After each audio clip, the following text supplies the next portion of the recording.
Good evening, everybody, and welcome to Teeters Memorial Field here in Yoder, where tonight the Southeast Cyclones play host to the Lingle-Fort Laramie Doggers.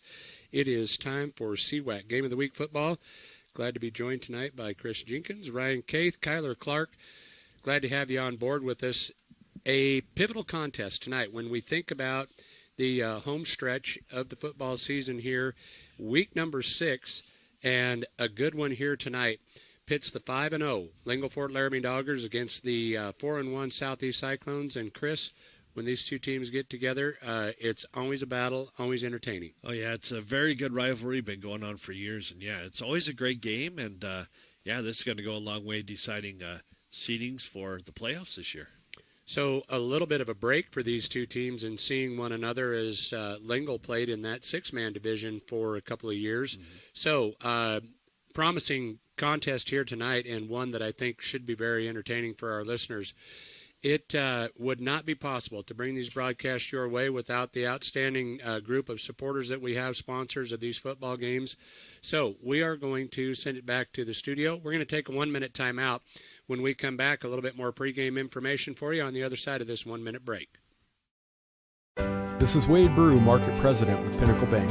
Pinnacle Bank has been serving the lending needs of farmers, ranchers, and commercial business owners of the Wyobraska area, where we've called home for over 100 years. Let us put our resources to work for you with local decision-making from a family-owned bank. Give us a call or visit us at www.wypinnbank.com. Pinnacle Bank, Torrington and Mitchell, the way banking should be. Member FDIC. Anderson Carpet is proud to have been your flooring expert for the past 44 years, honoring small-town values yet featuring a huge selection that is sure to surprise. Choose from their stock of carpet, hardwood, vinyl plank, vinyl tile, or sheet vinyl for any project. And they have the experts on hand to install them all, giving you a look you'll love for years to come. Stop in and visit today. Open Monday through Friday, 8 to 5, and Saturdays from 9 to 1. Anderson Carpet in Lingle. It is senior night here at Southeast. They will honor the group of seniors here before this one, actually when they introduce the starters. But the importance with this one, as we look at season-ending seeding going into the playoffs, coming in undefeated, Lingle with a lot to prove here, taking on the 4-1 Cyclones. And the winner of this one, especially as Lingle looks forward to that game against Pine Bluffs next week, Southeast then invites Pine Bluffs into Teeters Memorial Field on the final weekend of the season. The winner of this one goes a long ways towards securing at least a number 2 spot in the playoffs, if not the number 1 spot. Yep, and also a home game in the playoffs. So lots of things at stake for this game. Home game for as long as you win. So yes, very good point, Chris. And we will see how this one plays out. We're going to meet our starting lineups here shortly. But before we do so, we are going to pause and send it back to the studios while they sing the national anthem. We'll be back to Yoder in 90 seconds. To be free to come and go. Set your pace and choose your path. Banner Torrington Community Hospital offers new technologies, in-state specialists for the road less traveled, and the healthcare professionals you know for a familiar face along the way. Torrington Community Hospital, providing a wide breadth of care, making healthcare easier so life can be better. We treat you like family. You're one of our own. When it comes to putting up fences, corrals, and additional outbuildings on your farm or ranch, you can always count on Century Lumber to have on hand the materials you'll need for all kinds of projects. 3.5 by 6.5, 5 by 8, or 6 by 8 treated posts. They also carry sizes of panels and supplies for the fencing you may need to put up this year. And no matter the tank size you need for your herd, they have all sizes to choose from. They know that jobs around the farm and ranch are never ending, and that's why they're ready to help you out. Century Lumber, Torrington. With Domino's Carside Delivery, you can carry out any 3-topping pizza for just $7.99 without leaving your car. So you don't have to interrupt your kid's favorite song. And we'll all be friends just for one day. You can interrupt this, actually. Next time you carry out 3-topping pizzas for $7.99 each, try Domino's Carside Delivery. Just pull up to the store, check in online, and Domino's will bring your food to you contact-free. Carry out only. You must ask for this limited time offer. Prices, participation, and charges may vary. Excludes XL and specialty pizzas. Crust availability varies by size. Message and data rates may apply when using Domino's Carside Delivery. Attention. Welcome back to Yoder. Just finished with the singing of our national anthem, and it is time to meet our starting lineups. Starting lineups are brought to you by Simply Real Estate. Whether you're buying or selling, Simply Real Estate has a team of realtors that will make sure the process is as simple and stress-free as possible. They also offer rental management. Richard, Jesh, Nikki, Charla, Wendy, and Suzanne would love to assist you with all of your real estate needs. Give them a call at 307-338-3069, or you can stop by their office. Simply Real Estate, they make real estate simple for you. I'm going to send it over to Chris. He is going to introduce you to those Southeast starters. All right, we'll start it off with the 6'2", 160-pound quarterback, number 5, Aiden Desmond.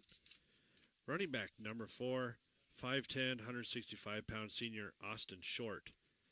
Also running back, number 24, Matthew Chapman, a 5'9", 170-pound running back. The receivers, we'll start off with Cole Sawyer, a 6'3", 160-pound, number 13. Also, 6 foot, 130-pound, number 30, Canyon Tippett. And then we'll get to the line here. We'll go to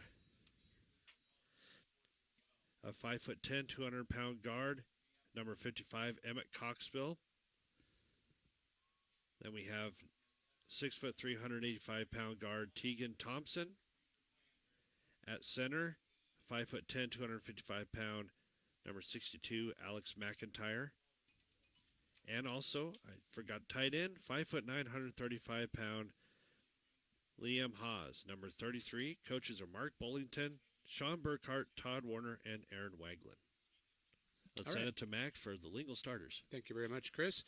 So Lingle will start this way, and our first opportunity to call Lingle this year. So we have a list of the starters, not sure exactly positions other than a few of them. So let's just introduce the starters here. We'll tell you what we know. Across the front, Boyd Oliver. At 270 pounds, Oliver is a senior. Cooper Smith is a 175-pound sophomore. And Hadley Fleming, a 155-pound senior. Now, I do know for a fact that Brian McCoy is a 175-pound senior, and he is a starting quarterback. I believe that the backs are Loudon Brimmer at 160. He is a sophomore. Caden Riggs, a 165-pound sophomore. Also joined in the starting lineup, Nolan Spears at 160 pounds. He is a junior. Slade Hopkins, 150-pound senior. And Owen Shilriff, I think maybe I had already mentioned Owen. At 210 pounds, Owen is a senior. Brandon Gifford, John Watson, and Bryce Hill are the coaching staff for the Lingle Fort Laramie Doggers. Well, folks, we are in the process of watching the seniors be introduced here for the Southeast Cyclones. I think we'll take a 2-minute timeout. We'll take a 2-minute break. When we come back, we will be ready for the kickoff of this one. It'll be Southeast and Lingle on the other side of this 2-minute timeout. Heartland Embroidery has all kinds of local sports gear that is hitting the shelves this fall. Get all the latest gear for Torrington, Southeast, and Lingle Fort Laramie. Heartland is also your headquarters for UW apparel, signs, clocks, and so much more. Plus, if you're interested in winning Wyoming football tickets, check out Heartland's Facebook and Instagram for details. Whether it's local sports or cowboy gear, it's all at Heartland Embroidery on Main and Torrington. You're the apple of our eye. Hi, this is Misty at First State Bank in Torrington. We have absolutely awesome, totally free checking accounts. They have no hidden fees, no minimum balance requirement, a free instant issued Visa debit card, plus a free picnic tote, perfect for picnics, potlucks, and sporting events. Our way of saying thank you. Switching banks? Cash in on your debit cards and unused checks. Bring them in and we'll credit your new checking account $25. You'll like them apples. First State Bank in Torrington, division of Glacier Bank, your first choice in banking, member FDIC. Hi, Hi, I'm Sue Davis at J.G. Elliott Insurance. We work with several insurance carriers, which means when you choose us, we can give you several home insurance quotes in one on an easy-to-compare format. We do the shopping for you so you can make the best choice when it comes to protecting your happy home. To find out more about J.G. Elliott Home Insurance, please stop by our office at 302 West 21st Avenue or call 532-2147. J.G. Elliott Insurance Center, a Platte Valley company. La Familia Prado Mexican Restaurant would like to take this time to let each of their customers know just how much they appreciate your business. They take pride in serving you the highest quality and authentic Mexican food. That's why they've been doing it for 20 plus years. They have weekday specials, new drink specials every Friday, and now every Saturday, Prado's will have a chef's surprise special. It may be a new dessert or even street tacos. It's all at La Familia Prado Mexican Restaurant. Welcome back to Southeast High School. Teeters Memorial Field. I'm just trying to get used to the binoculars there. I do not believe that we have yet had the coin toss. So we have just a little bit of time to talk about this one. Now, again, we talked about, visited the rankings and mentioned that this Lingle team comes in ranked number 4 in the latest WildPreps.com coaches and media poll. Now, Southeast not ranked, but among those receiving votes, the top 5 looks like this. Pine Bluffs still with the stronghold on the number 1 position. They've been there since they went to Shoshone and defeated the Wranglers on the opening weekend. They are followed by Shoshone at number 2, Wind River at number 3. These Lingle Fort Laramie Doggers come in at number 4, and I believe Rocky Mountain is at number 5. Now, the standings in the poll, the conference standings right now show, again, Lingle at the top of the conference at 5-0, followed by Pine Bluffs. Identical mark for them. Both 5-0 overall, 4-0 in the conference. Chris, if you'll watch that coin toss, you'll be able to tell me who's going to receive and who's going to kick. Southeast is number 3 right now at 4-1 and 4-0 overall in the conference, followed by Saratoga at 3-2. Lusk at 1-4, Guernsey Sunrise, Moorcroft, and Wright all winless on the season. On the west side, Wind River, the number 1 team on the west side. They are undefeated at 5-0 overall and 4-0 in conference play. Shoshone, the number 2 team with that lone loss coming to Pine Bluffs. Big Piney comes in at number 3, and Riverside, the number 4 team on that side. So, if the playoffs were held today, Lingle would host Riverside in a first-round game. Pine Bluffs would host Big Piney. Southeast would travel to Shoshone, and Saratoga, the number 4 team, would take on Wind River. But obviously, lots to decide. With this being only week number 6, 2 weeks to go after this one, but they're all important from here on out. They have flipped the coin. Lingle won the toss. They have deferred. So I would guess that Southeast will be receiving the football. And we will be set for the opening kickoff here. Let's take one more 30-second timeout. When we come back to Yoder, it'll be kickoff time after this 30-second break. Big deal to your overall health. At Memorial Hospital of Converse County, we have a team of dedicated healthcare providers who make patient-centered care the hallmark of what they do. Dr. Alan Mattern, a board-certified cardiologist and graduate of the Yale School of Medicine, sees patients weekly in our medical office building, and our cardiopulmonary team focuses on heart and lung health with tireless dedication. We are proving that bigger isn't always better at Memorial Hospital of Converse County. Find out more at conversehospital.com. Welcome back to Teeters Memorial Field. Mike McNamee joined by Chris Jenkins, Kyler Clark, Bubba Caith, all here. Glad to be with you for CWAC Game of the Week action. Lingle won the toss. They deferred to the second half, so Southeast will receive this. They will send Austin Short and Wyatt Campbell back deep to receive. Getting ready to tee it up for the Doggers. It'll be Anthony Arnish. Chris, you look down at this Lingle Fort Laramie Dogger roster. They're young. They are, and they're fast. We saw them last year when they played Moorcroft, and boy, this is going to be a team that Southeast is going to have to keep up with all game long. Looks like actually Caden Riggs will tee it up for the Doggers. Got my numbers right on those back deep to receive. Short and Campbell CWAC Game of the Week action. Ready to kick this one off. Glad to have you with us. At 7:02, you are listening to KERM FM, Torrington, Wyoming. Riggs approaches. The lefty puts a toe to it, and we are underway. Nice deep kick.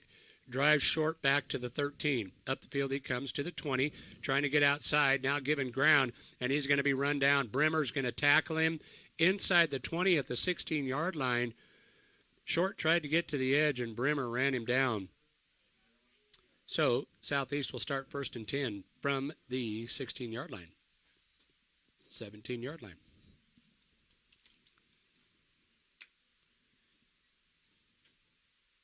Beautiful night for football.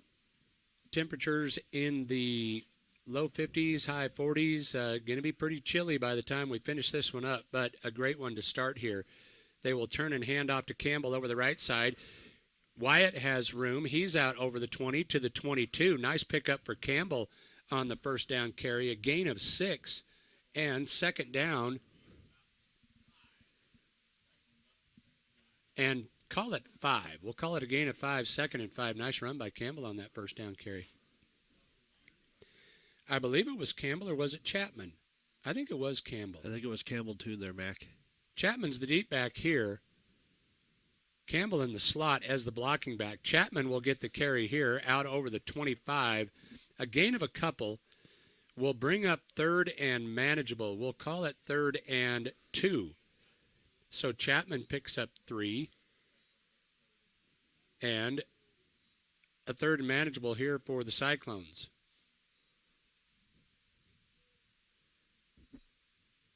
Desmond brings him up. He's under center. One back behind him. That's Campbell. Lost the handle on it, picks it up, trying to get back to the line of scrimmage. I don't think he'll get there. He'll be driven back. That started on the snap. Fortunate to cover it at that point in the field, but he will lose one, and it will bring up 4th down, and Southeast will have to punt this away.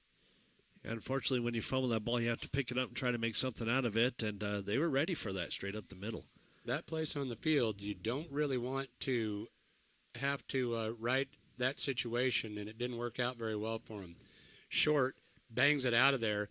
He has got a cannon for a leg. This one will bounce at the 40 and will roll out of bounds at about the 38-yard line. That's where Lingle will take over 1st and 10. So the Cyclones, with their first opportunity, they go 3 and out. Doggers with their first offensive set. We will update you on scores from other games going on around the state through the broadcast, but the best source of information that we have is Tim Hurst, and he will have the high school football scoreboard show. That will kick off, no pun intended, at about 10:05. Mm-hmm. Tune in to Tim Hurst from the pistol here. They will motion Riggs. Turn and the counter handoff goes to the up back. Nice carry over the left side. That's number 24 with the carry, Slade Hopkins. A gain of 8 for Hopkins on the first down carry will bring up 2nd down and 2. Nice hole over that left side for Hopkins. Absolutely. Talked about that Dogger front. Our first opportunity to see him here. I'll try and get those numbers. It looks like over center. I'll get that number for you after this play. I believe it's number 63. Again from the pistol. Hand off to the first back through. Hopkins will carry. Not much this time. Maybe a yard on the carry. That was actually Owen Shilriff with that carry. So a gain of 1. Nope, they're going to say he got 2. They're going to move the chains. That's a Dogger first down. The first of the contest for the Doggers. So you see early on here that Lingle able to use a variety of different weapons here, as Hopkins and Shilriff have both carried. 3 receivers out, 2 to the left, 1 to the right. Now they will motion into the backfield. Here comes Bremer. Bremer trying to get around the right end. He'll drop his head. Going to be popped. Pretty good defensive hit there. Bremer will lose one. Nice defensive play there. Desmond, also coming up off the bottom of the pile, is Cannon Tippett. So a loss of 1 on the first down carry by Brimmer will bring up second down and 11. Southeast D wasn't fooled at all by that play. Right there waiting for Brimmer. You see a lot of action coming out of that slot position.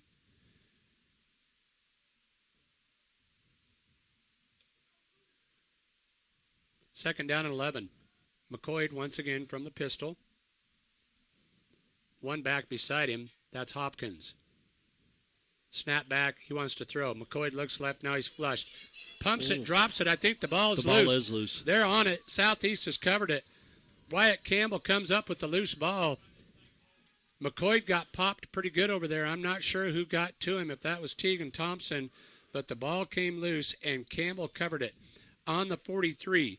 The first turnover favors Southeast as they will take over on a short field here. Well, that was a big hit back there. They got good pressure to flush McCoy, and then the hit jarred the ball loose. Desmond is under center. Campbell behind him. Nope, Campbell is the up back. Now, here comes the end around. They'll pitch it back, and I think Desmond wants to throw, but a big loss. A little bit of trickery there, and it never developed. By a big loss, I mean a loss of 10. All the way back inside the 50. Tried a little trickery. Legal wasn't fooled on that one either. Both of these teams trying to trick each other up, but the defense is too smart for that. So the Doggers drive Southeast back onto their own side of midfield. Ball at the 46-yard line. This time from the pistol. Low snap. Now a pitch ahead to Short. Short trying to get outside. Going to be tripped up. He's going nowhere. He's going to lose a couple. Boy, that is a swarming Dogger defense. Shilriff, the first one there, along with number 88 for the Doggers. That is Hadley Fleming. So a nice defensive stop there. A loss of another 2 or 3 brings up a third and long. Something you don't want on either side is to move backwards like that. Mm-hmm. Especially when you had good field position off the turnover. Third and long. From the pistol, Desmond, another low snap, picks it up, hands to Campbell, and Campbell is swarmed under. Shilriff there again, joined by Boyd Oliver, and another big loss. Southeast took over on the 44-yard line. This one will be spotted at the 38. Fourth down and nearly 30 yards. Short stands at his 26. Snap back. Short bangs it out of there. Another nice kick, spiraling kick. Fair catch called for and taken by Brimmer at the 25-yard line. That is where Lingle will take over. Their second possession, well, there's a statement by the Lingle defense right there. After the turnover, they drive Southeast back into their own territory. Now, an opportunity here, their second opportunity with the football. Both defenses showing out in this game early. That's what I was going to say.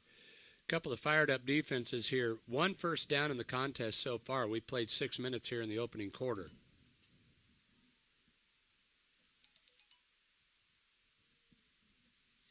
Single receivers, 2 backs beside McCoy. He'll turn and hand off to Brimmer, and Brimmer gets around left in. Runs hard, going to be run out of bounds at about the 37-yard line. Nice gain there. A gain of 12, and they will move the chains.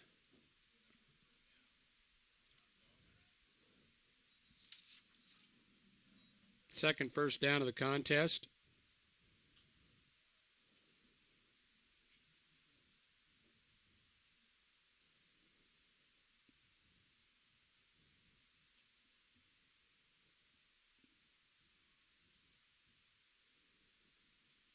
Same formation here as they will put single backs beside on either side of McCoy.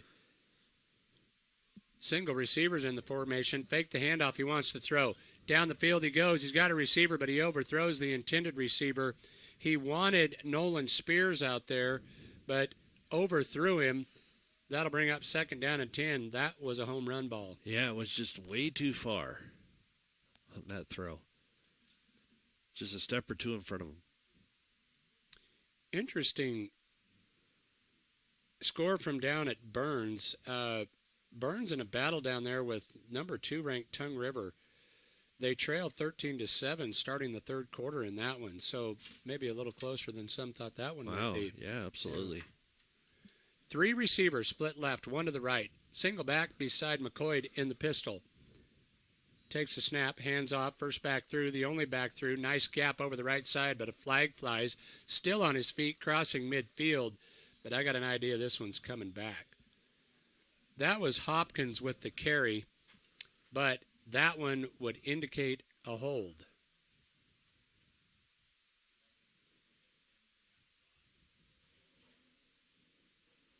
They just questioned Sean Burkhardt if they were going to take that penalty. Yep, you got it right on the nose. No, I think we'll go ahead and pad Mr. Hopkins' stats. We'll give him that 18-yard carry and decline the penalty. Yeah. I don't know that you even have to ask that question. Maybe it's the rules.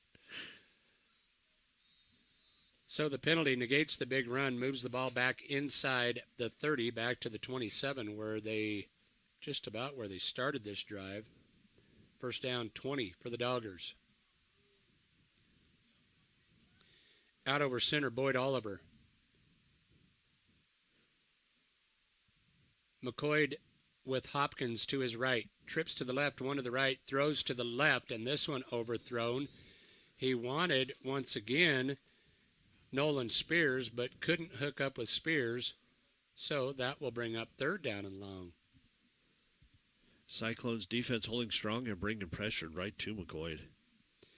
You know, that hit on that first possession that caused the fumble, that is a hit that continues to ring in the ears, and that probably makes it for happy feet back there. Yep. Maybe rushing that pass just a little bit. So, 2 beside McCoy from the pistol, 1 back behind him, single receivers. They'll turn and hand to the deep back. That is Riggs with the carry. Riggs over the left side. Nice defensive stop there by Chapman. Riggs tripped up after a short gain. Call it 3, and it will bring up fourth down and long. Riggs will have to boot this one out of there. Both these teams have both had opportunities and moved backwards on each drive. Just the mistakes and penalties. Riggs stands at his 18. Back deep to receive is Austin Short. Snap, the kick, high punt that will bounce and take a cyclone bounce back to about the 44-yard line southeast with pretty good field position here on this one. 4:39 to go in a scoreless first quarter here from Teeters Memorial Field. Glad to have you with us here for the CWAC Game of the Week. Or what Tim calls the Goshen County Super Bowl. True story. Yeah. Big inter-county rivalry here. Single receivers either side of the formation with the slot right. Desmond under center will turn and hand to Chapman. Chapman straight up the middle, over the 50. Nice carry there by Chapman. Gain of 7 by Chapman on the first down carry. But there's a flag on the field there, yep. Little laundry on the field. Probably a hold, bringing this one back.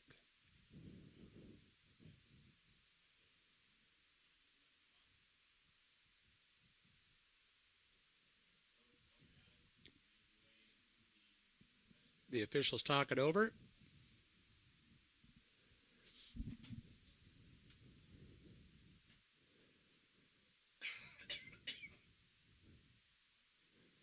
Ooh, that's a personal foul. Chop block. Wow. Ouch. That one's going to smart.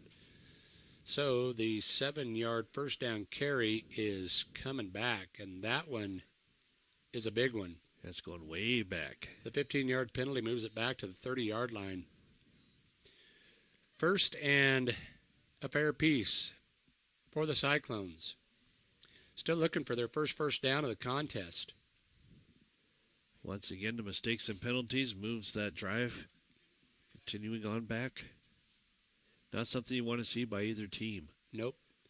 From the pistol this time, Desmond with 1 back beside him. That is Campbell. He will run pass option, steps outside left. Got a good block out there from Short. Now going to be run out of bounds. Ooh, a big face mask comes in on that one. And that one will be an automatic first down, and we'll move this one back on the other side of midfield.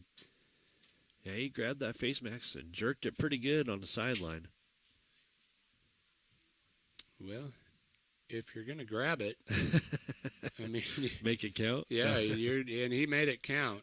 This isn't going to be the slap on the wrist 5-yard variety. Nope. This will be the 15-yarder, I've got to think, and an automatic first down. Oh, multiple penalties. So the illegal formation. That is not a good trade. Wow. An illegal formation by Southeast will negate the personal foul face mask penalty by Lingle, and they will replay that down. Wow. So with 4:15 to go in the first, clock stopped. Southeast again will face first and long. 20 plus here. Will split single receivers out either side. Turn and hand to Campbell. Campbell takes on a tackler, bowls his way over the 30 to about the 34-yard line. That's a nice hard run by Wyatt Campbell. Riggs on the receiving end of that one. That'll make you lower your pad level right there.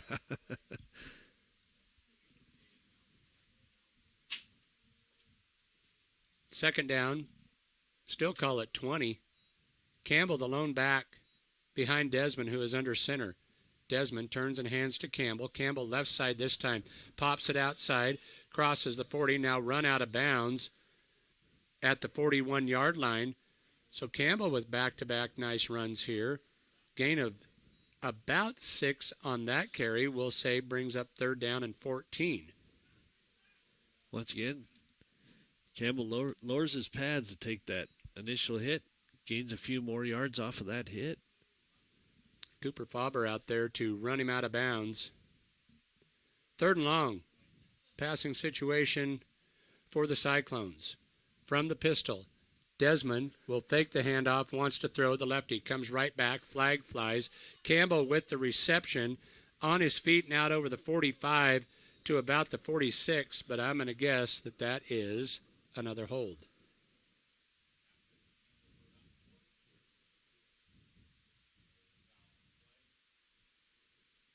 The officials, the Laramie officiating crew, talks it over.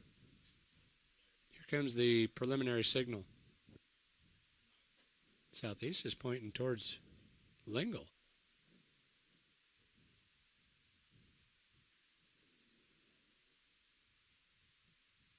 Now the officials come to the sideline and talk with Coach Burkhart.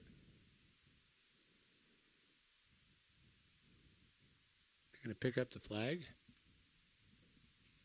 Nope, they are marching this one off against Lingle. Oh, legal hands to the face. Yep. So the Cyclones will benefit from the illegal hands to the face. That penalty will give them a first down, their first of the contest, by way of penalty, but I don't think they care. 3:32 to go in the first. We are still scoreless on the Clark & Associates scoreboard. One receiver wide right, one back behind Desmond. They'll hand to Sauer. Sauer over the right side. Nice carry here. Sauer going to be pushed back. Doing a nice job of holding on to the football. Lingle trying to strip it out of there, but Sauer with his first carry of the ball game. A gain of 5. Lingle's done a nice job running the football so far. As you mentioned, it's been penalties at inopportune times that have kind of shot at themselves in the foot. But another nice carry and into Dogger territory. Ball spotted at the 39. They will split Tippett's wide right. One back, that is Sauer once again behind Desmond, and they'll hand to Sauer. Sauer with another carry. Not as much this time. Fleming there on the stop, joined by Corey Ducheneau. A gain of 2 will bring up third down, and we'll call it 3.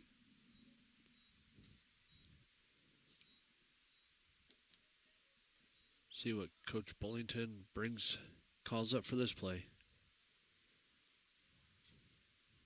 Coach Bullington still call all the offense? Wasn't sure if he called the offense or if Burkhart did. Here we go. 3rd and 3. Slot left. One receiver left. They'll turn, fake the handoff. Desmond wants to throw, but this one's blown dead. I think they're going to call offsides here. I think they got the defense jumping.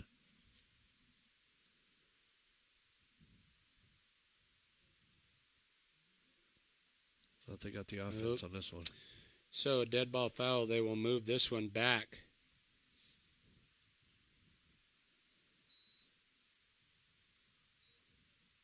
The penalty here, that I believe is the 3rd one against Southeast.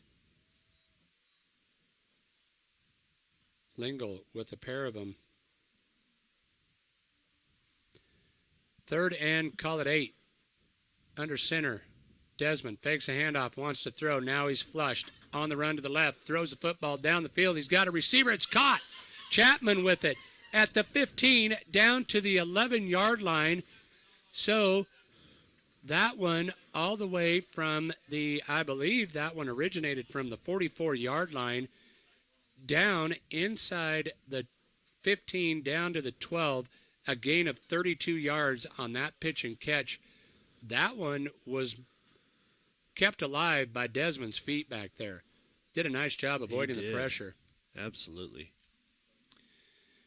Cyclones in business here in the red zone. 1st and 10 from the 12.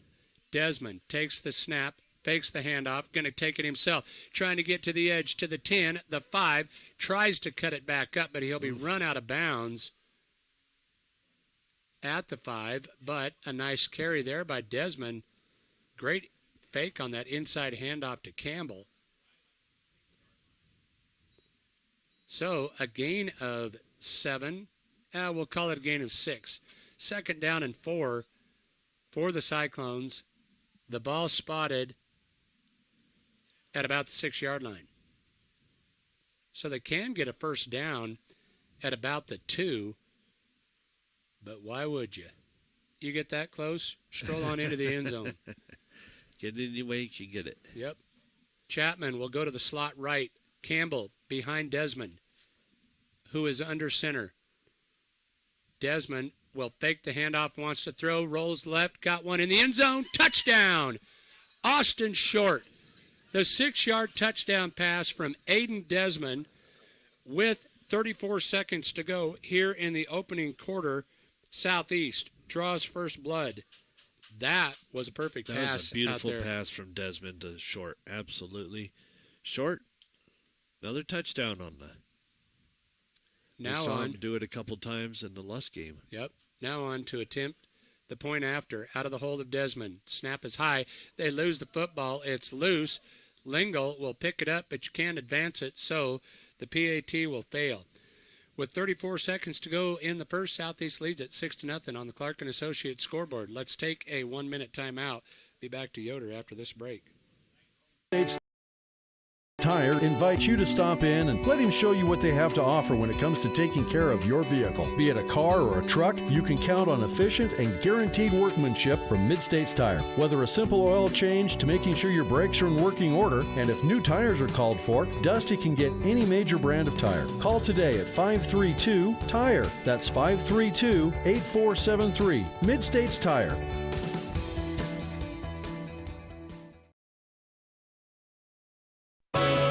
The importance of mental health has never been more prevalent, especially when it comes to our youth in the area. Young people can face difficulties, and number 34 in Torrington is here to help. Shad and the crew are now offering wraparound services in Torrington, Laramie,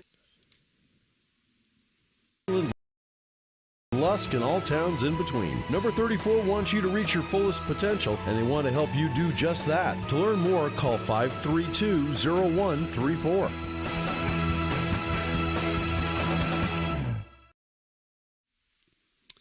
Welcome back to Teeter's Memorial Field in Yoder, Southeast, with the 6-0 lead. Short has it teed up, approaches, and kicks the low line drive squib kick. That will go out of bounds. That is not what they wanted out of that play design. It'll give Doggers the Doggers really good starting field position here as they will spot it at the 35. And Lingle will take over. Talking during the break here, we're not sure if Lingle has trailed in this season. Here we are in week number 6, and if they have, it hasn't been for very long. So, uncharted territory for this Dogger football team. Chance to see how they react to that.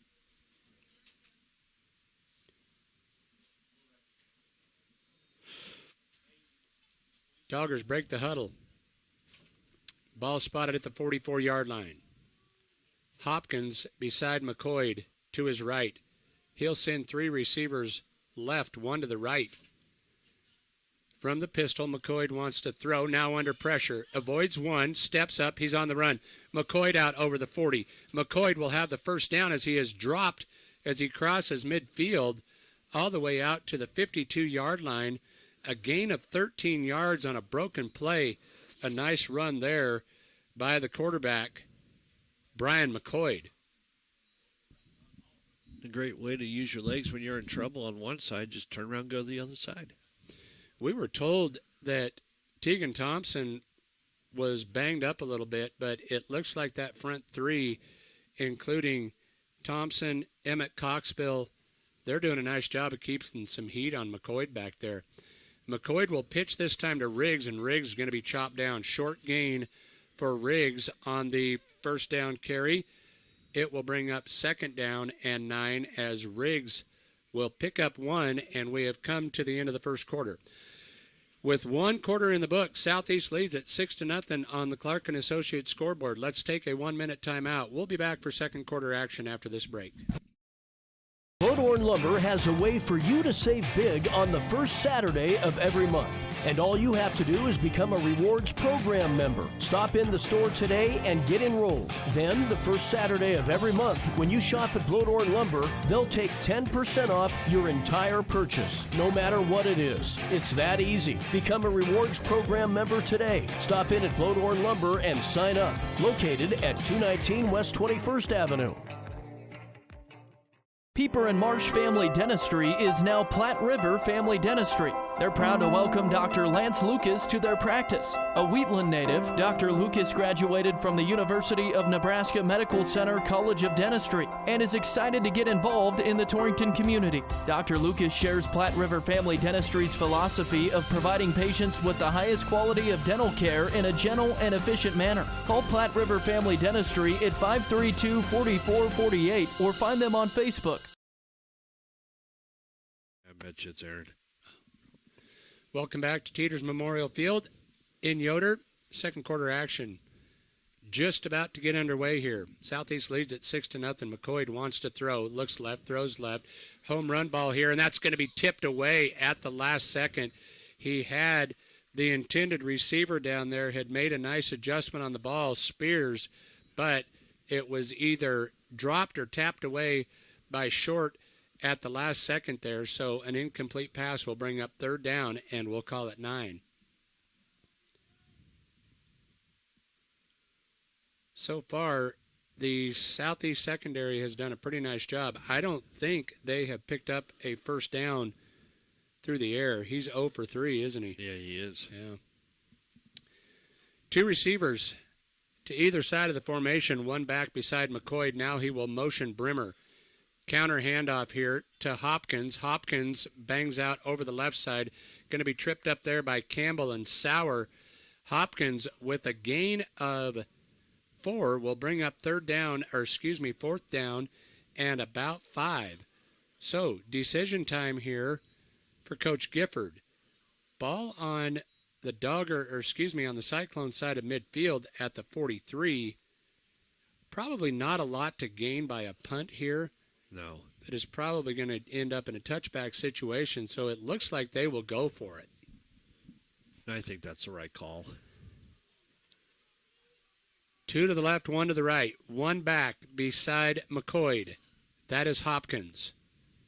McCoy will motion. Riggs comes to the backfield. They'll hand off. Pitch to Riggs. Riggs over the right side. He'll have the first down and more. Riggs to the 30. Riggs going to be horse-collared and tackled out of bounds at about the 27-yard line.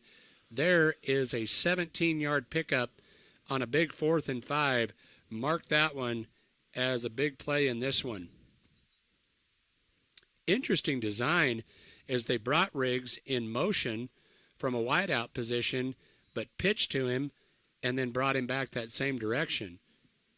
Yeah, and Southeast looked like it was just going to bring pressure straight up the middle, so that was a great play by McCoy and Riggs. Very possibly a great read by Riggs there. Whatever the case, they are 1st and 10. Ball at the 27-yard line. 3 backs surround McCoy in the backfield.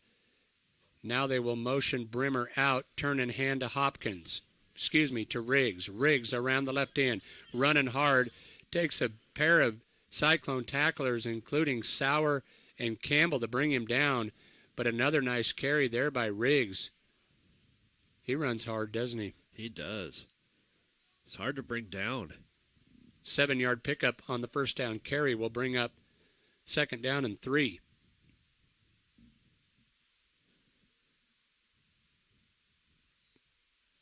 Lingle sticking to the ground game here. 3 backs once again surround McCoy. Now they will motion Brimmer out. Quick toss, quick pass, flag flies. Brimmer trying to get to the edge. Shot short, has a hand on him and will usher him out of bounds. But I think this one's coming back. I think they're going to call an illegal formation or a shift issue. The officials talk it over.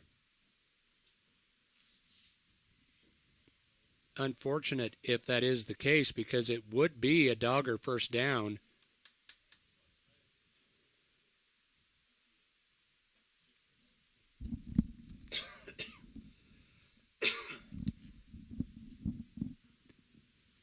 After a brief discussion, the official word coming on the penalty is they move this one back 5 yards.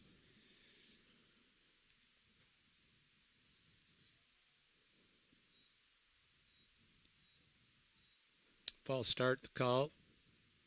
I would imagine moving Brimmer out of the backfield there maybe brought him towards the line of scrimmage too soon. I don't know for sure what it could have been. Those officials have a lot to remember down there. 2 to the right, 1 to the left. McCoy will bring Brimmer in motion and pitches to Brimmer. Brimmer trying to get outside left, steps up inside, crosses the 25. Going to be dropped there on a nice tackle by Desmond. A gain of 1. Southeast has done a nice job with their edge defense here. Brimmer with good speed just could not get outside. So another big 3rd down here. 3rd down, call it 7. 8:59 to go in the half. Southeast leads at 6-0 on the Clark and Associates scoreboard.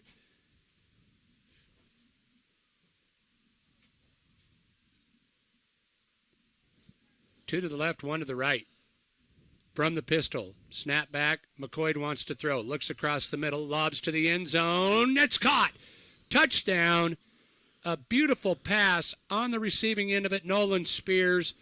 The first connection between the two of them, and that is a 27-yard touchdown from Brian McCoy to Nolan Spears. That was another beautiful pass right down the field. Just straight across the middle. Kick is on the way from Arnish is good, and Lingle has taken the 7-6 lead here with 8:36 to go in the half. Let's take a 30-second timeout. We'll be back with the kickoff after this 30-second break. Think for free instead of fees? Platte Valley Bank can keep your finances moving forward with no ATM fees. Whether you are headed to the lake, the mountains, or just to the grocery store, you can enjoy the freedom of free ATM access anywhere, anytime. Pursue life with confidence knowing Platte Valley Bank is always there to help.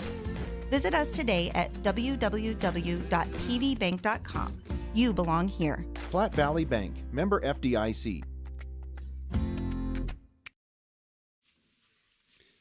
Welcome back to the CWAC Game of the Week. Lingle has taken the lead from Southeast. They lead it now 7-6 after the 27-yard pitch and catch from Brian McCoy to Nolan Spears. The first completed pass of the ball game. Nope, the second. Am I right? First one. No, the first one. Yep. So that was their first. Not that I'm looking over your shoulder at your stats, but I needed to confirm. Riggs will tee it up and will boot this one away. Riggs, another sophomore on this team. Back deep to receive Short and Campbell. The lefty approaches.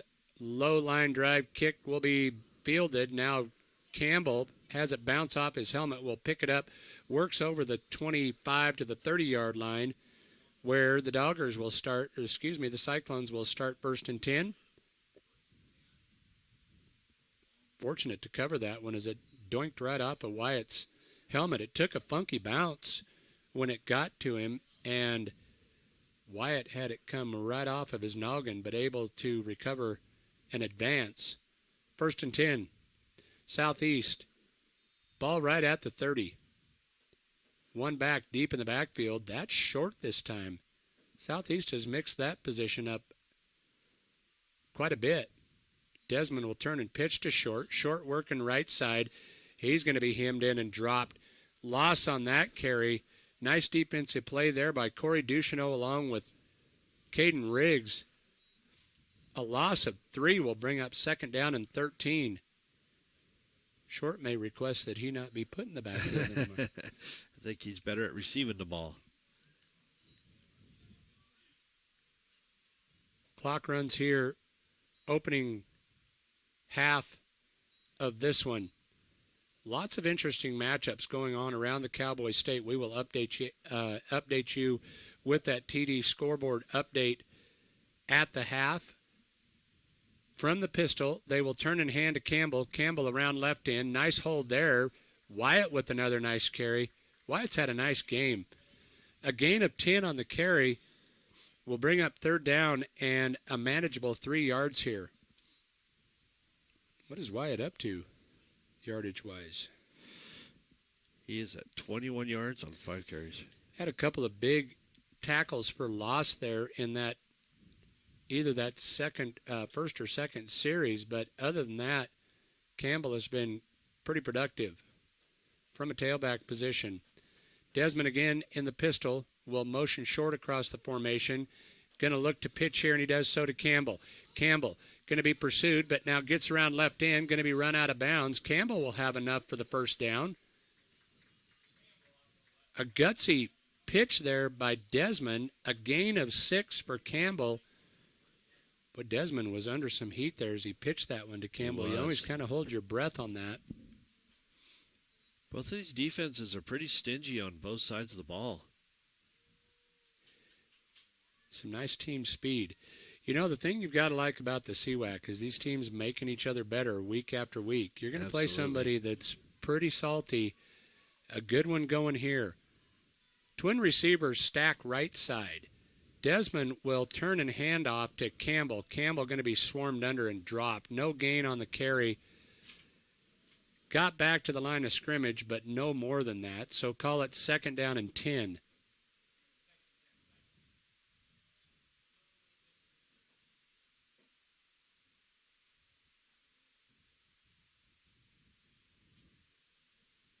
Desmond brings the play in from the sideline.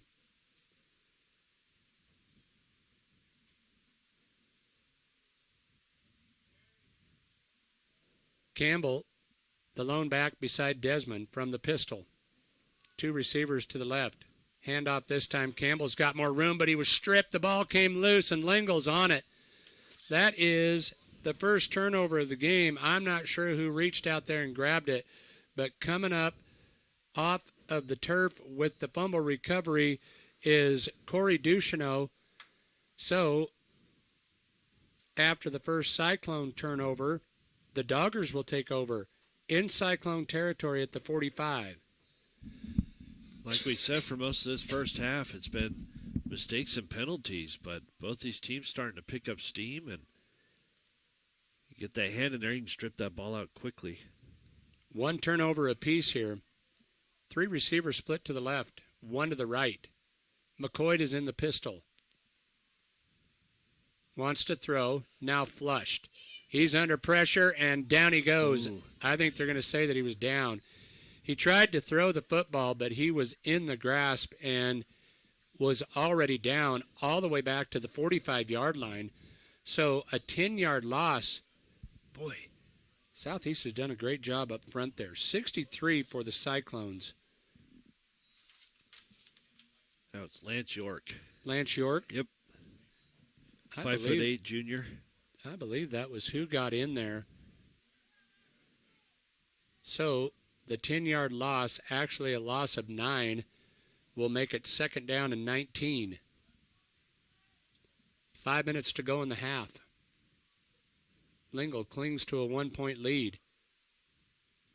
2 to the left, 2 to the right. McCoy wants to throw. Under pressure, now does so. This one short, intended for Hopkins. Falls incomplete, but again, it was Thompson and Coxville given pressure, Thompson and York, and McCoy didn't feel comfortable throwing that football. No, he sure didn't, man. Southeast bringing pressure, and that's exactly what you need to do on this side of the field here. They're backing them up once again. Took over at the 45 after the turnover. 3rd and long here, 3rd and 19. 2 to the right, 1 to the left. McCoy wants to throw. Now he's flush, steps up, and can run if he wants to. He will. McCoy crosses midfield down to the 45. A gain of 9 will leave Lingle short. A gain of 8 will bring up 4th down and 11. So McCoy not able to find an open receiver, trying to create something for himself via the run, but this time Lingle will punt this one away. Riggs, go ahead. I'm sorry, Chris. I was just going to say, with the pressure, there's nothing Desmond could do but just run it, or McCoy could do was just run it. Nice punt there by Riggs. This one will hit at the 20 and will take a dogger bounce inside the 15 down to the 10. So a nice punt there by Riggs will pin Southeast deep in their own territory. They will take over 1st and 10 from the 10. So the turnover doesn't hurt Southeast. Lingle unable to capitalize. Cyclones with the ball and 4 minutes to go in the half. Have to see if we can update that Torrington score at some point. Desmond will bring short in motion, and now handoff on the inside, handoff to Campbell. Campbell with a nice run out to the 19, a gain of 9. Before he stopped there, I believe Riggs in on the stop. Nope, that was Brimmer, I think. So a gain of 9 will bring up 2nd down and 1. Wyatt Campbell running like a man on a mission.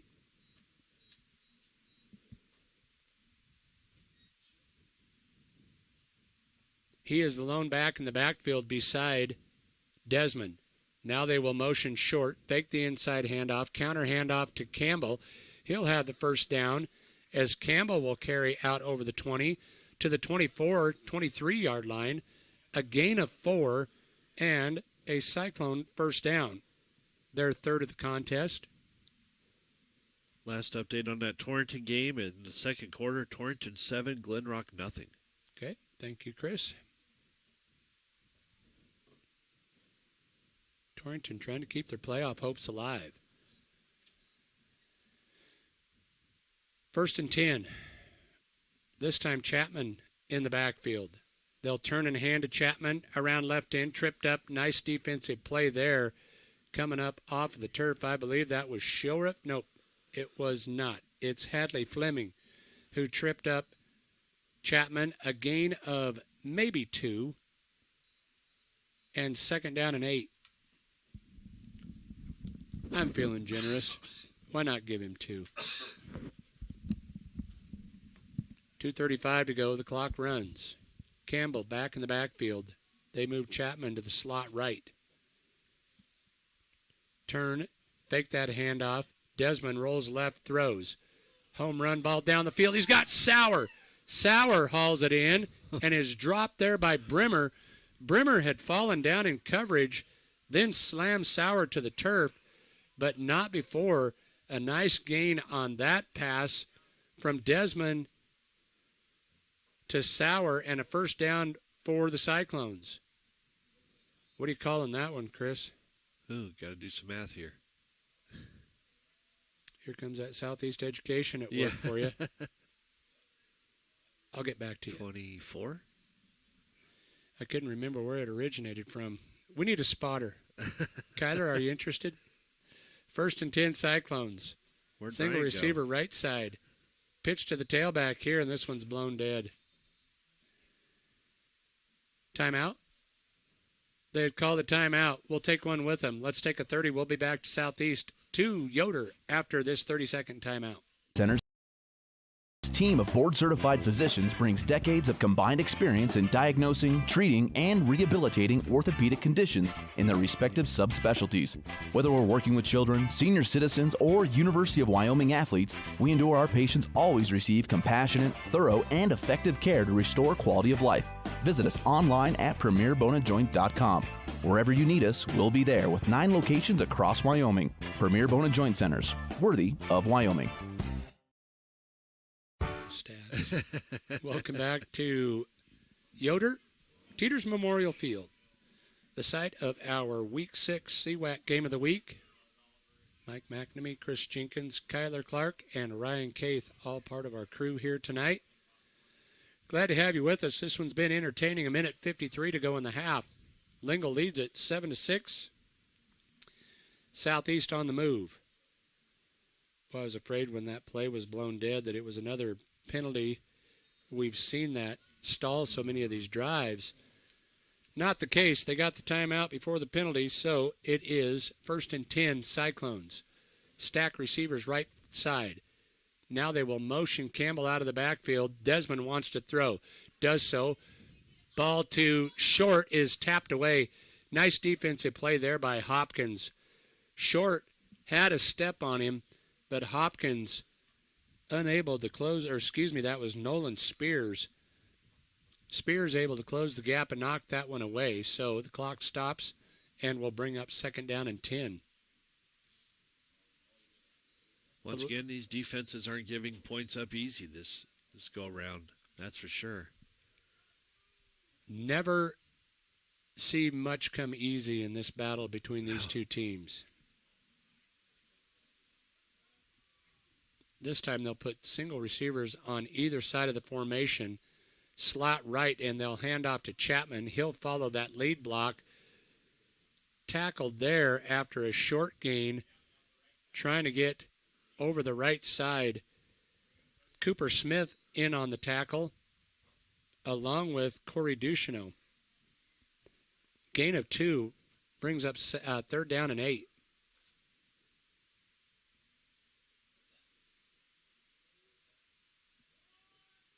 Tippett will split wide right. Short, wide left. Desmond is under center. Drops, fakes the handoff, wants to throw. Flushed, now on the run to his right. Desmond will tuck it, and he's got room over the 40 to the 30 and run out of bounds at the 27-yard line. There is a gain of 23, 24 yards there by the quarterback, Aiden Desmond.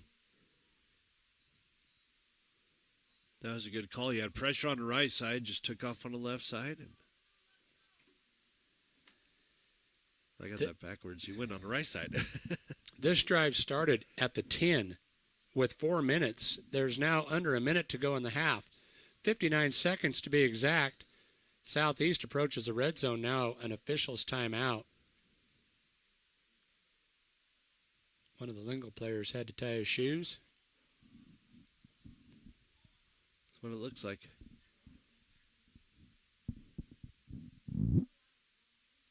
Riggs got her done. They're ready to go. Campbell in a slot left. Chapman, the lone back behind him. No, it's Campbell. He will take the pitch now on the reverse handoff to Short. Short trying to get out right side. Going to be run out of bounds inside the 20. A gain on the play of about 8. Aiden Desmond got out there and got a nice seal block on the edge. A gain of 8 will bring up second down and 2. The nice thing about that, it ran 9 seconds off of the clock, and the clock stops. Inside the red zone now at the 19. Single receivers to either side of the formation. Turn and pitch to Short. He wants to throw. It's coming back to Desmond, and he's alone. Desmond hauls it in. Touchdown. How about that for a play call? From the 18-yard line, we're going to call it, an 18-yard pitch and catch on the pitch to Short, who throws it back to Desmond. Wow. That was just a great trick play they wrote up. Man, that was great. Great pass by Short. Yeah, it was. Yeah, he was on the money there, but Desmond could not have been more wide open. This kick from Short is on the way, and he bangs that one through with 45 seconds to go in the half. Southeast reclaims the lead. They lead at 13-7 on the Clark & Associates scoreboard. Let's take a 30-second timeout. We'll be back for the kickoff after this break. These Booster Club would like to wish all of our Southeast Cyclones athletes good luck. We applaud your hard work and dedication to our school and are here rooting for you every step of the way. The Southeast Booster Club, supporting and promoting excellence in academics, athletics, and all activities in our Southeast schools. Go Cyclones!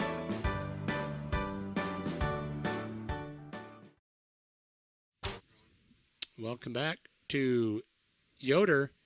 Southeast has reclaimed the lead. They lead at 13-7 as we approach the half. 45 seconds to go. That is an impressive drive. Southeast took over with 4:01 on their own 10.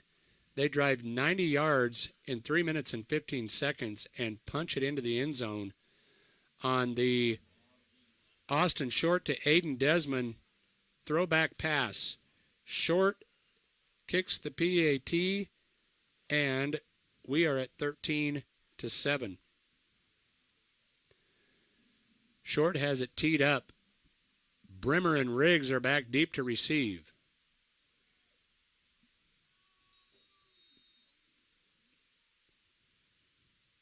Short approaches and kicks this one, trying to pin Riggs on the sideline. It bounces, and Brimmer will step up, pick up the loose ball. Crosses the 30 to the 35, where he will be tackled.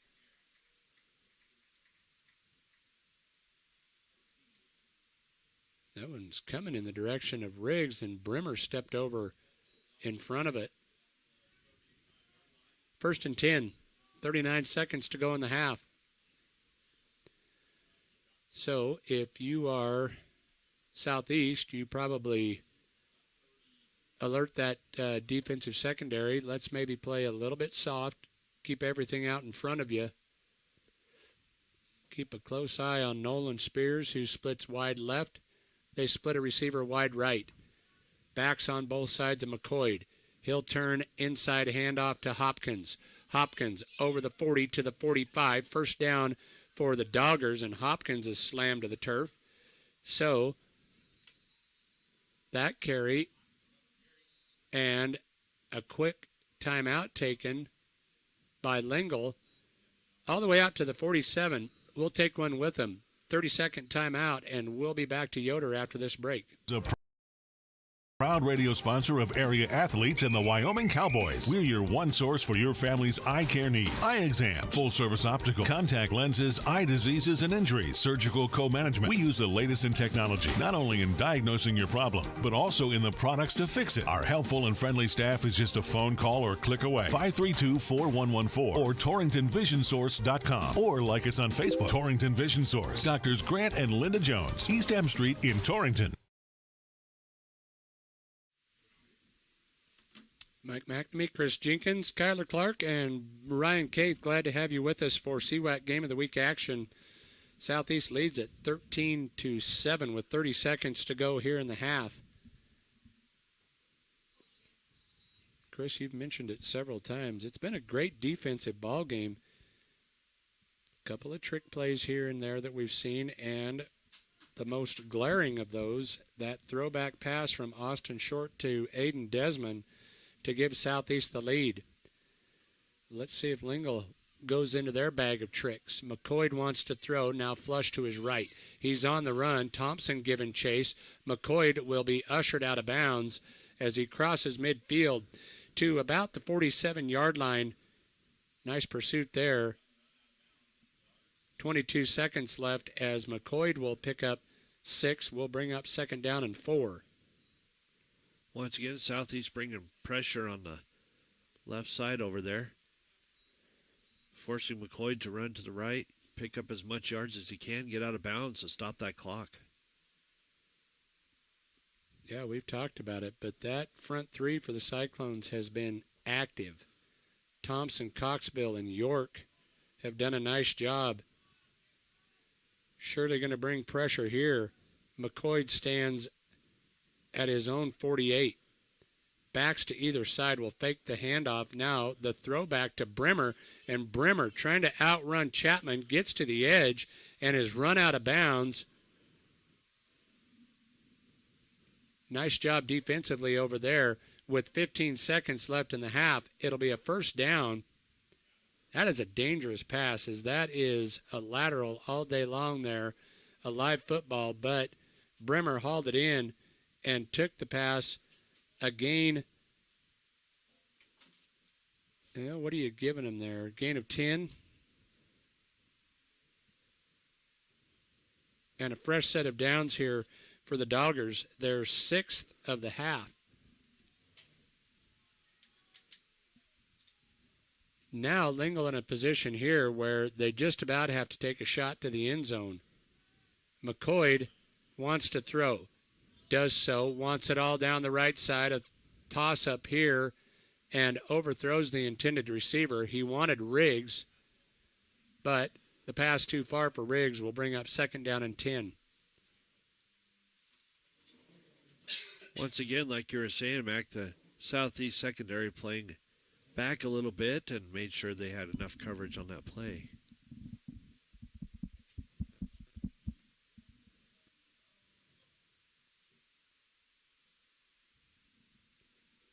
Second down and 10, 9 seconds to go in the half. 2 receivers right, 1 to the left. Quick pass out here, caught by Bremer. Bremer crosses the 40, the 30, and is run out of bounds at the 28-yard line.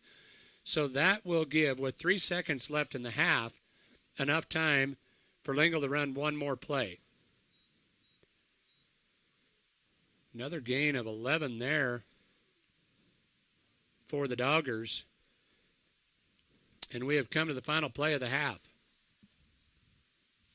May see a timeout here, and I believe we will from Lingle. They want to talk it over, see if they can draw up the just right play here to end the half, try and regain the lead if they can do so.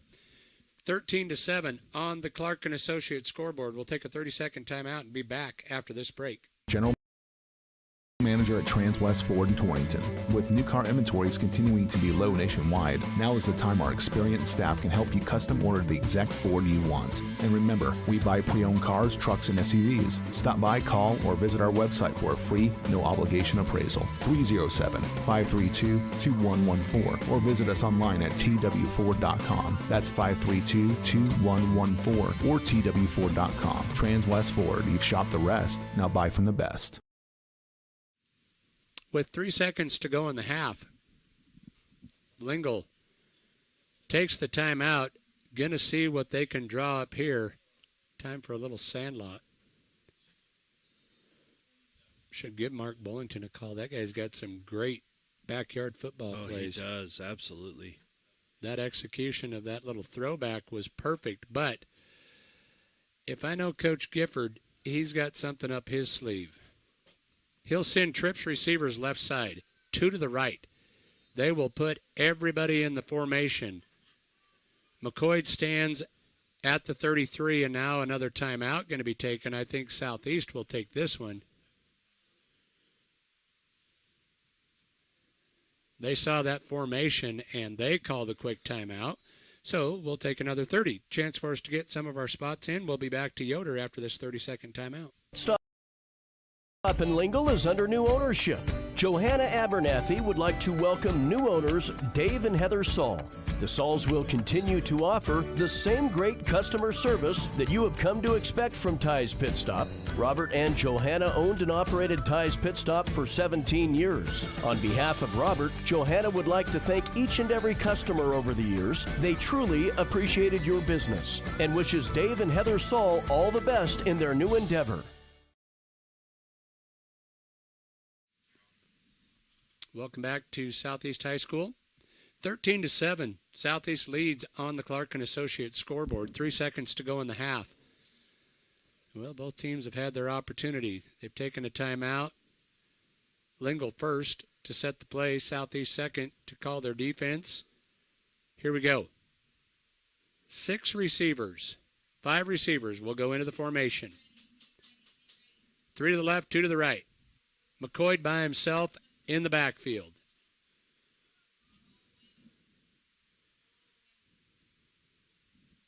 Takes the snap, pressured, rolls right.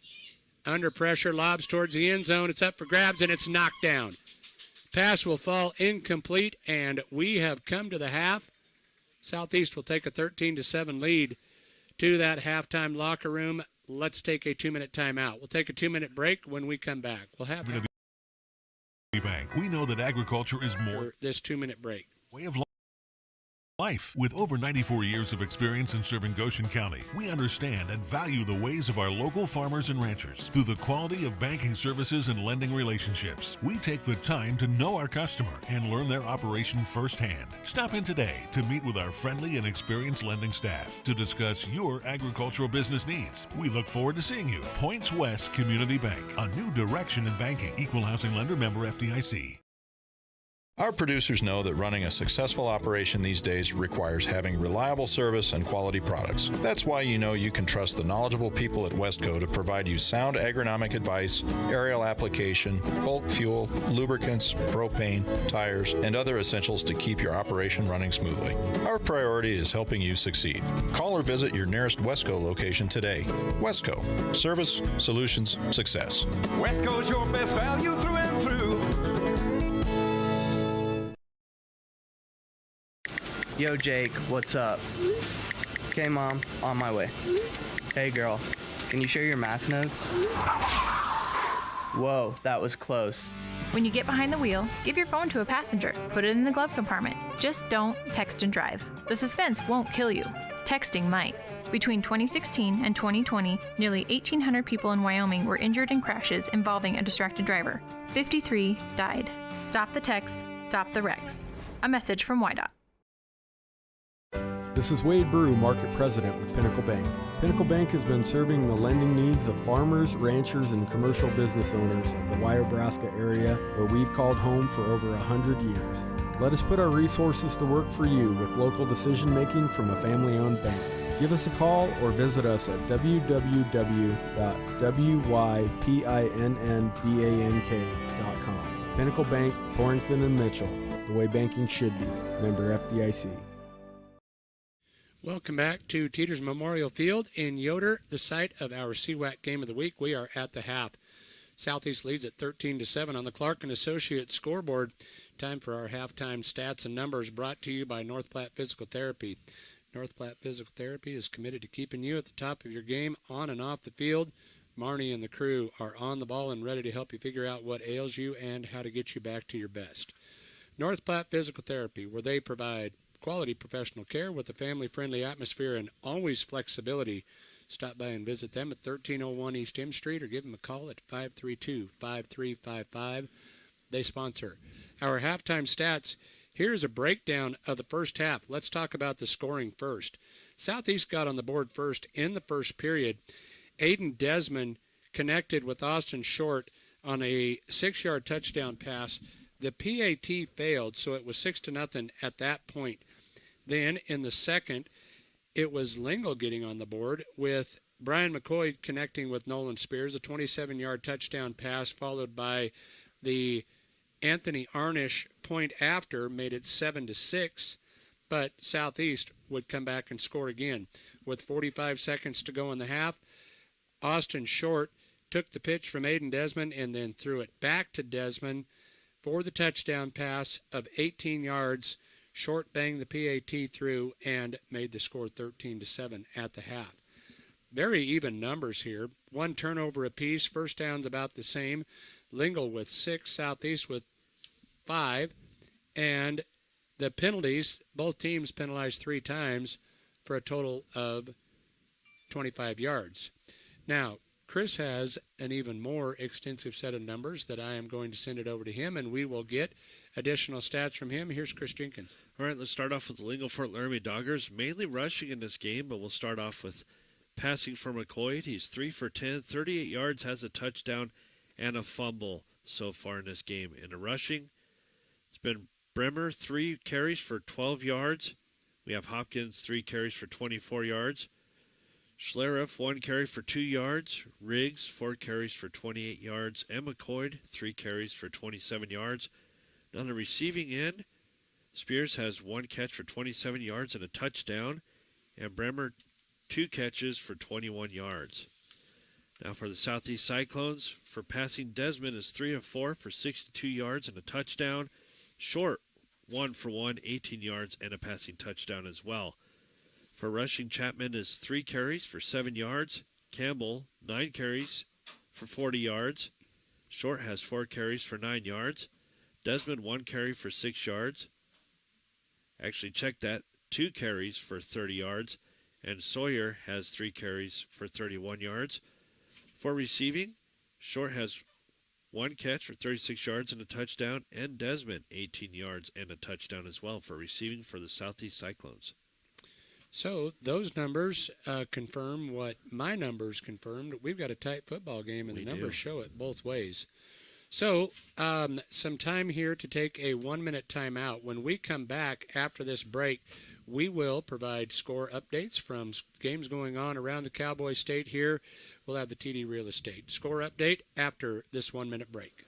It is proud to have been your flooring expert for the past 44 years.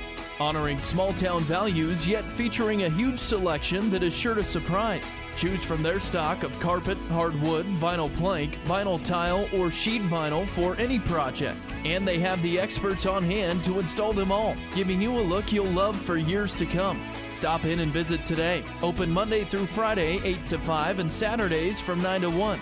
Anderson Carpet in Lingle. It feels good to be free. Free to come and go. Set your pace and choose your path.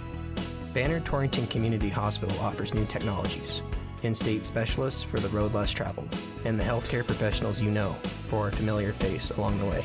Torrington Community Hospital, providing a wide breadth of care, making healthcare easier so life can be better. We treat you like family. You're one of our own.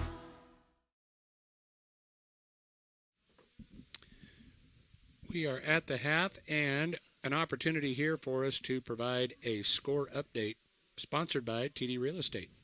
Whether it's buying, selling, or managing your property, Ronnie with TD Real Estate is here to help. Ask her about their tenant benefit program exclusive to TD Real Estate. Give Ronnie a call today at 338-3001.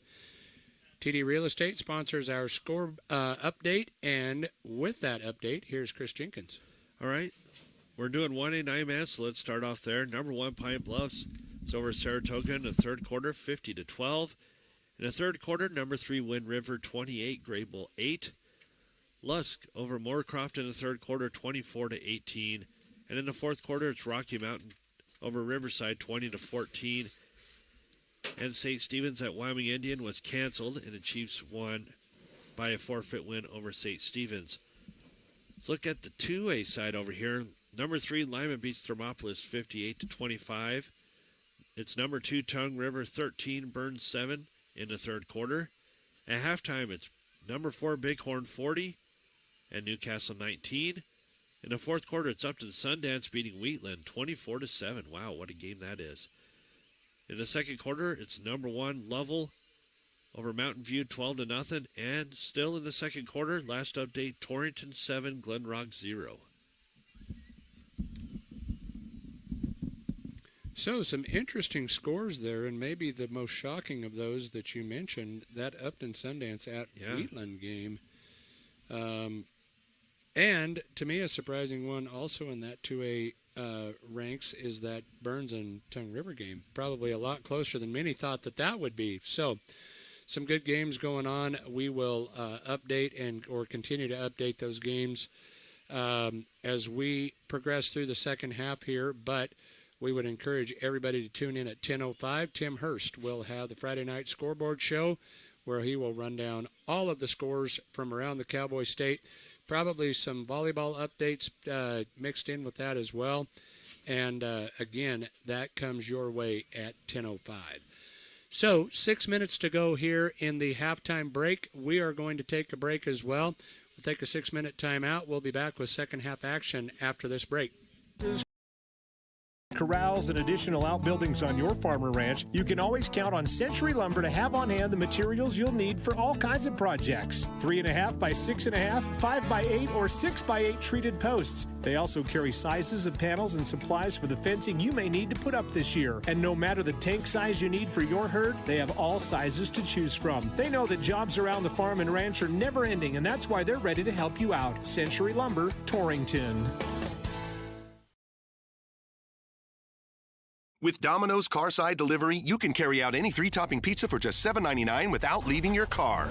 So you don't have to interrupt your kid's favorite song. And we'll all be friends just for one. You can interrupt this, actually. Next time you carry out 3-topping pizzas for $7.99 each, try Domino's Carside Delivery. Just pull up to the store, check in online, and Domino's will bring your food to you contact-free. Carry out only. You must ask for this limited time offer. Prices, participation, and charges may vary. Excludes XL and specialty pizzas. Crust availability varies by size. Message and data rates may apply when using Domino's Carside Delivery. Attention Goshen County sports fans. Heartland Embroidery has all kinds of local sports gear that is hitting the shelves this fall. Get all the latest gear for Torrington, Southeast, and Lingle Fort Laramie. Heartland is also your headquarters for UW apparel, signs, clocks, and so much more. Plus, if you're interested in winning Wyoming football tickets, check out Heartland's Facebook and Instagram for details. Whether it's local sports or cowboy gear, it's all at Heartland Embroidery on Main and Torrington. You're the apple of our eye. Hi, this is Misty at First State Bank in Torrington. We have absolutely awesome, totally free checking accounts. They have no hidden fees, no minimum balance requirement, a free instant issued Visa debit card, plus a free picnic tote. Perfect for picnics, potlucks, and sporting events. Our way of saying thank you. Switching banks? Cash in on your debit cards and unused checks. Bring them in and we'll credit your new checking account $25. You'll like them apples. First State Bank in Torrington, division of Glacier Bank, your first choice in banking, member FDIC. Hi, I'm Sue Davis at J.G. Elliott Insurance. We work with several insurance carriers, which means when you choose us, we can give you several home insurance quotes in one on an easy-to-compare format. We do the shopping for you so you can make the best choice when it comes to protecting your happy home. To find out more about J.G. Elliott Home Insurance, please stop by our office at 302 West 21st Avenue or call 532-2147. J.G. Elliott Insurance Center, a Platte Valley company. La Familia Prado Mexican Restaurant would like to take this time to let each of their customers know just how much they appreciate your business. They take pride in serving you the highest quality and authentic Mexican food. That's why they've been doing it for 20 plus years. They have weekday specials, new drink specials every Friday, and now every Saturday, Prado's will have a chef's surprise special. It may be a new dessert or even street tacos. It's all at La Familia Prado Mexican Restaurant. The heart. It's a big deal to your overall health. At Memorial Hospital of Converse County, we have a team of dedicated healthcare providers who make patient-centered care the hallmark of what they do. Dr. Alan Mattern, a board-certified cardiologist and graduate of the Yale School of Medicine, sees patients weekly in our medical office building, and our cardiopulmonary team focuses on heart and lung health with tireless dedication. We are proving that bigger isn't always better at Memorial Hospital of Converse County. Find out more at conversehospital.com. Dusty Anderson at Mid-States Tire invites you to stop in and let him show you what they have to offer when it comes to taking care of your vehicle. Be it a car or a truck, you can count on efficient and guaranteed workmanship from Mid-States Tire. Whether a simple oil change to making sure your brakes are in working order, and if new tires are called for, Dusty can get any major brand of tire. Call today at 532-TIRE. That's 532-8473. Mid-States Tire.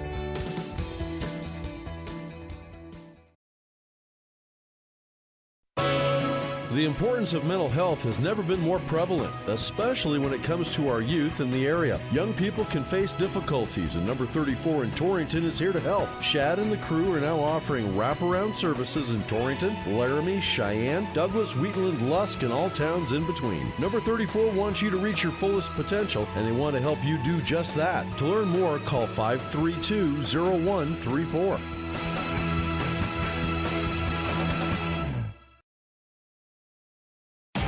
Bloodhorn Lumber has a way for you to save big on the first Saturday of every month. And all you have to do is become a rewards program member. Stop in the store today and get enrolled. Then, the first Saturday of every month, when you shop at Bloodhorn Lumber, they'll take 10% off your entire purchase, no matter what it is. It's that easy. Become a rewards program member today. Stop in at Bloodhorn Lumber and sign up. Located at 219 West 21st Avenue. Pieper and Marsh Family Dentistry is now Platte River Family Dentistry. They're proud to welcome Dr. Lance Lucas to their practice. A Wheatland native, Dr. Lucas graduated from the University of Nebraska Medical Center College of Dentistry and is excited to get involved in the Torrington community. Dr. Lucas shares Platte River Family Dentistry's philosophy of providing patients with the highest quality of dental care in a gentle and efficient manner. Call Platte River Family Dentistry at 532-4448 or find them on Facebook. Looking for free instead of fees? Platte Valley Bank can keep your finances moving forward with no ATM fees. Whether you are headed to the lake, the mountains, or just to the grocery store, you can enjoy the freedom of free ATM access anywhere, anytime. Pursue life with confidence knowing Platte Valley Bank is always there to help. Visit us today at www.pvbank.com. You belong here. Platte Valley Bank, member FDIC. Premier Bone and Joint Center's team of board-certified physicians brings decades of combined experience in diagnosing, treating, and rehabilitating orthopedic conditions in their respective subspecialties. Whether we're working with children, senior citizens, or University of Wyoming athletes, we ensure our patients always receive compassionate, thorough, and effective care to restore quality of life. Visit us online at premierboneandjoint.com. Wherever you need us, we'll be there with 9 locations across Wyoming. Premier Bone and Joint Centers, worthy of Wyoming.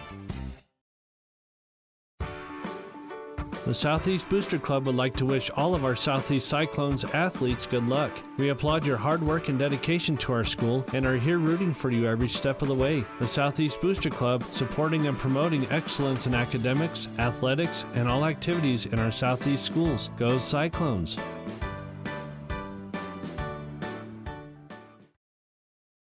Torrington Vision Source is a proud radio sponsor of area athletes and the Wyoming Cowboys. We're your one source for your family's eye care needs. Eye exam, full-service optical, contact lenses, eye diseases and injuries, surgical co-management. We use the latest in technology, not only in diagnosing your problem, but also in the products to fix it. Our helpful and friendly staff is just a phone call or click away. 532-4114 or TorringtonVisionSource.com, or like us on Facebook. Torrington Vision Source. Doctors Grant and Linda Jones, East M Street in Torrington.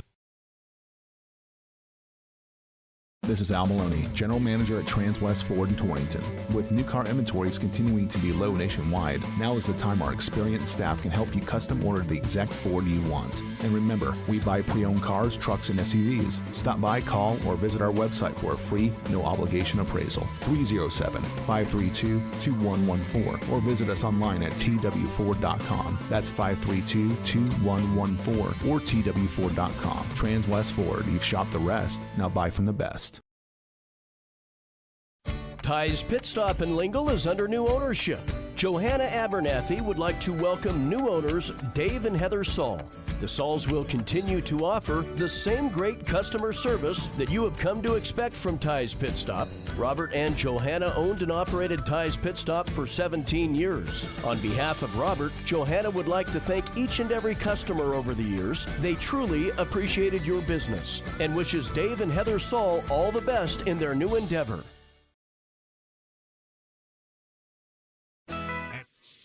Welcome back to Yoder. Just about ready to for the second half kickoff here. First half of entertaining football in the books. Southeast leads at 13-7 on the Clark and Associates scoreboard. Lingle won the toss but deferred, so they will have the first possession here of the second half. Both of these teams came up with some trickery, a little bit of went deep into the playbook.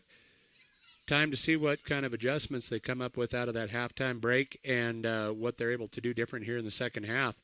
Yeah, great defense on both sides of the ball. I've been impressed by both teams. Yeah, we kind of agreed as a group up here that was a great defensive effort.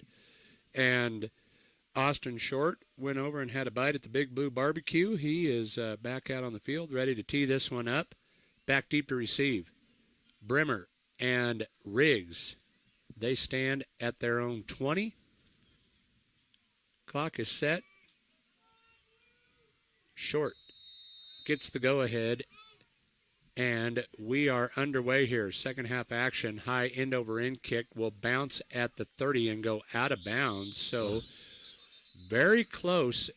Wyatt Campbell nearly got to that football. If he's able to cover that, it's Cyclone football, but it went out of bounds just before he got there.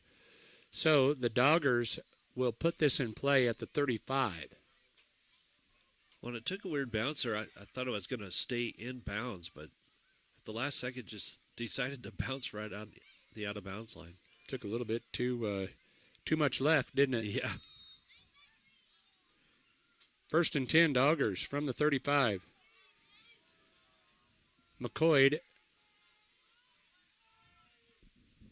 flanked on his left by Hopkins. On his right, will turn and hand to Hopkins. Hopkins with a hole. Pops it outside. He's on the run to the 50, the 40. It's a foot race to the 10, 5. No flags on the field. Touchdown. Slade Hopkins. 65-yard touchdown run. And just like that, one play into the second half, Lingle ties it up with a chance to take the lead. Wow, what a run. Showed some wheels, didn't he? Found that open hole and he was gone. We talked so much as the hold is down. The kick by Arnish is on the way, and that is good. Lingle goes back on top. We talked about what a great defensive effort we had seen so far in this game. They could not get a hand on Hopkins on that run. So, with 11:50 to go in the third, Lingle back on top, 14-13. Stick around. It's going to be a good second half here. We'll be back after this 30-second timeout. You know that agriculture is more than a business. It is a way of life. With over 94 years of experience in serving Goshen County, we understand and value the ways of our local farmers and ranchers. Through the quality of banking services and lending relationships, we take the time to know our customer and learn their operation firsthand. Stop in today to meet with our friendly and experienced lending staff to discuss your agricultural business needs. We look forward to seeing you. Points West Community Bank, a new direction in banking. Equal housing lender, member FDIC. Welcome back to the CWAC Game of the Week. Well, stunned silence on the southeast side of things. Played a great first half of defense, and Chris, I got to agree with you. I don't know if anybody got a hand on Hopkins on that 65-yard touchdown run. He just found that hole and he was on the way. Yeah, I didn't see anybody touch him. What a turnaround. Yep. Riggs has it teed up, moves it to that left hash mark, approaches and bangs this one deep. This one drives Short back inside the 5 to the 4. Short back out over the 15, trying to get outside of the left. Short to the 20, to the 25, and run out of bounds on a hit over there on the sideline. Riggs ran him out. It'll be First and 10, Cyclones. Nice run there by Short. That's about a 20-yard return there. Call it 22 as he fielded inside the 5. Was a great run, and he took a shot going out of bounds. Hey, I'll tell you, this Lingle team will step up and smack you. Both teams not timid on either side of the football tonight. Single receivers both sides. Turn and hand off to Campbell. Campbell up the middle, still on his feet, spins away from tacklers, gets away from one, now crosses midfield and run out of bounds at the Dogger 47-yard line. What a great run by Wyatt Campbell. It's a great run. 31 yards on the pickup from Campbell. He was hit after about 5, spun away from a tackler, kept his feet, and carries it all the way into Dogger territory. Both teams bringing the rushing game here in the start of the second half. First and 10, Cyclones. Handoff again to Campbell. Campbell going to be chopped down, tripped up this time. Nice job defensively by Hadley Fleming. He trips Campbell up. No gain on the carry. Second down and 10.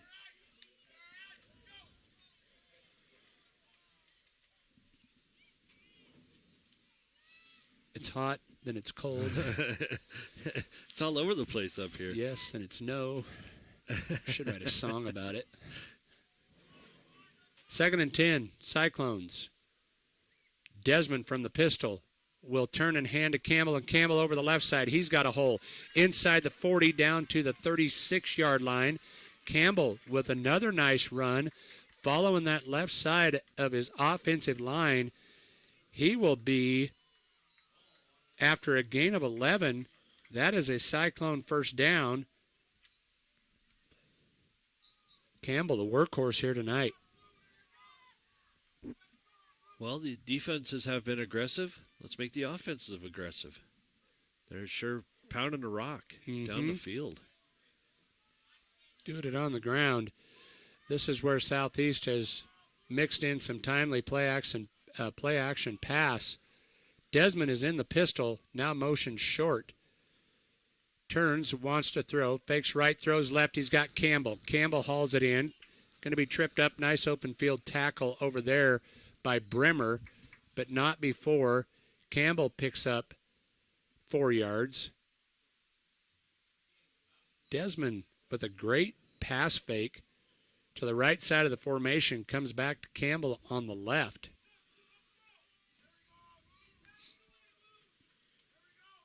Pretty impressed with both offenses here. Campbell beside Desmond, now resets, now goes back. Here comes Short in motion.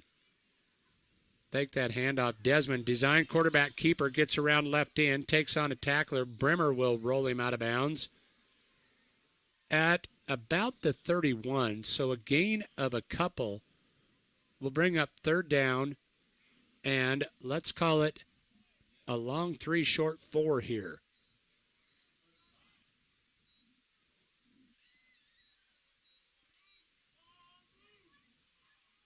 Now they'll move that box back. 3rd and 4. 4 down territory here, one would have to assume. Ball spotted at the 31. 2 receivers stacked left side. Campbell, the lone back beside Desmond. Fake the handoff, wants to throw across the middle. He's got a receiver. That's Sauer. Touchdown. Sauer hauls it in over his left shoulder. A 31-yard strike, and Southeast comes right back.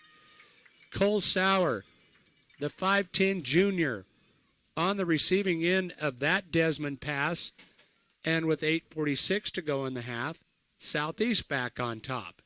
Yeah, it was a beautiful pass from Desmond to Sauer straight down the field there. Wow. Great touchdown.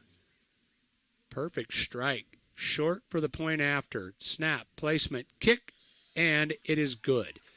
8:46 to go in the third. Southeast back on top, 20-14 on the Clark & Associates scoreboard. Let's take a 30-second timeout. I'll be back after this break. Operation these days requires having reliable service and quality products. That's why you know you can trust the knowledgeable people at Westco to provide you sound agronomic advice, aerial application, bulk fuel, lubricants, propane, tires, and other essentials to keep your operation running smoothly. Our priority is helping you succeed. Call or visit your nearest Westco location today. Westco. Service, solutions, success. Westco's your best value through and through.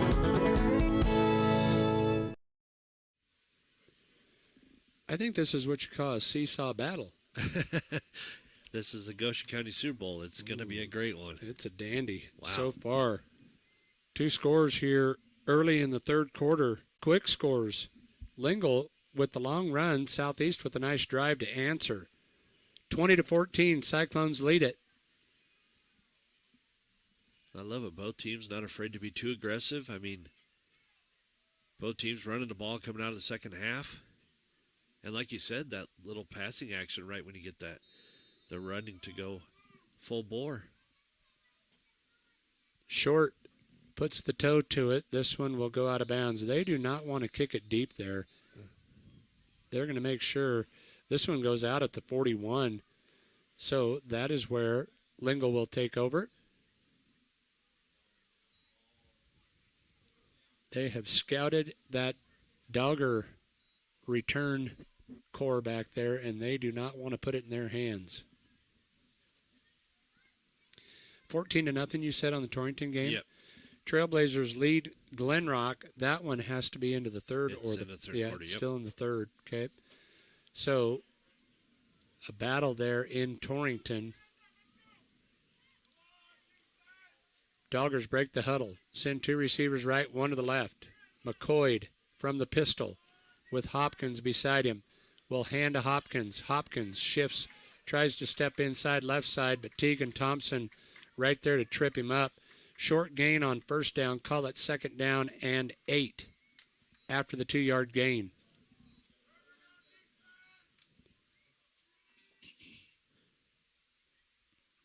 That was a great tackle by Thompson not to let him sneak in the middle and get another run off there. Yeah.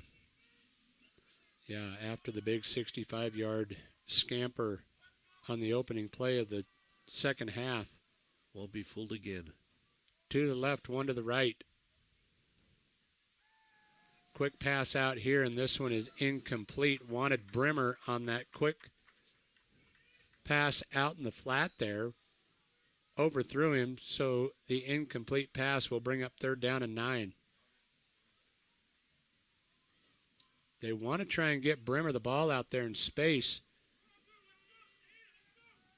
We've seen him throw that several times, even as a lateral out there.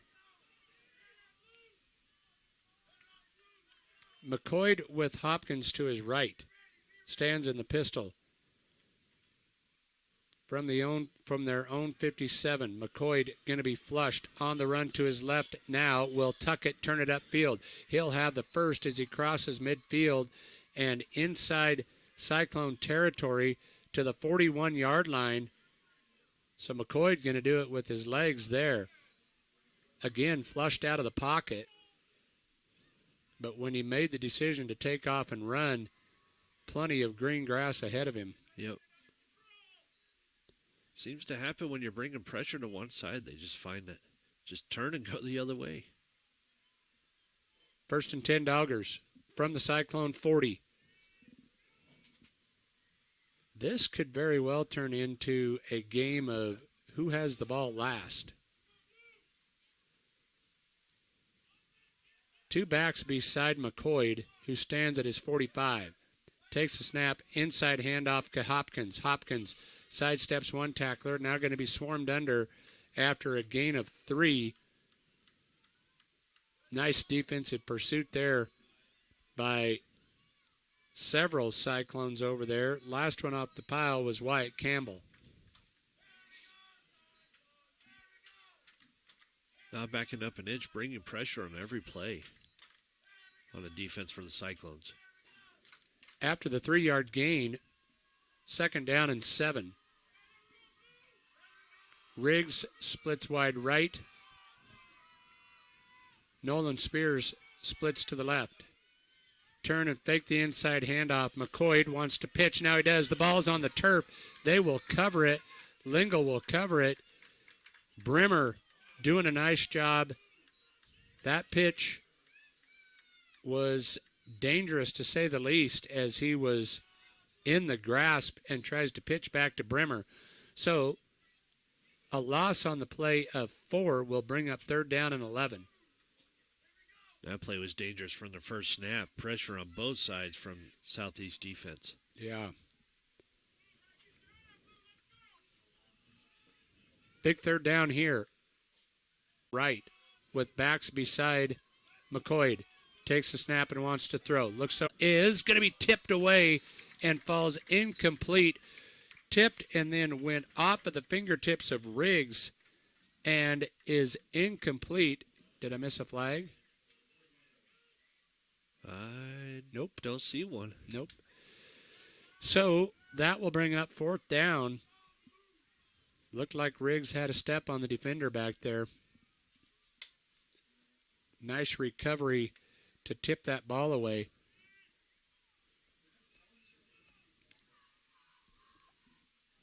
Clock stopped with 5:50 to go in the 3rd. Southeast 20, Lingle 14. Here we go, 4th and 11. 2 to the right, 1 to the left. McCoy stands at the 46. Out of the pistol. Wants to throw. Looks across the middle. Throws across the middle. He's got a receiver. Brimmer adjusts to it, but I think it's picked off. I think it was intercepted back there. Yep, Aiden Desmond with the interception. I'm going to tell you, Brimmer had a step on Desmond, but that pass hung just a little bit. And the turnover, the second of the game on Lingle, and Southeast will take over with 5:43 to go here in the 3rd. Leading 20-14. That was great coverage by Desmond. Right there where the ball was coming down. Beautiful play. I'm impressed with that kid. Has done it both sides of the football here tonight. Back on offense here. From the pistol, will turn and hand to Campbell. Campbell works left, now turns it up. Approaches the 20, a gain of 6 for Wyatt Campbell, and 2nd down, we'll call it 4. What is Wyatt Campbell up to? He's got to be approaching 100 yards, doesn't he? Oh, my goodness. He's at 90 yards right now on 13 carries. Getting close to that 100 mark. In honor of his dad, I'm going to call him Wyatt Big Iron Campbell tonight. There you go. Should get promotional kickback on that. Another carry by Campbell here. Campbell over the 20. Short gain on this carry. Call it a gain of 2. It'll bring up 3rd down and 2. You know, that game that we called in Lusk, probably more balanced carries between he and Chapman, but tonight Campbell's kind of been the workhorse, hasn't he? He has. Of course, when you're trying to eat away the clock and take this down as far as you can go, especially off a turnover, it's a guy you want to hand the rock to. 3rd and short. Now they will move Sauer into the backfield. Single receiver split either side. Movement up front, and I think they drew him off sides. Yep, I think so too. There haven't been a ton of penalties, but that would be a costly one there, as it would give Southeast the 1st down by way of the penalty. That is exactly what it is. So they will step off the 5-yard penalty, and that is a Cyclone 1st down. Not what you want to do when you're the Doggers. You don't want to give them an inch.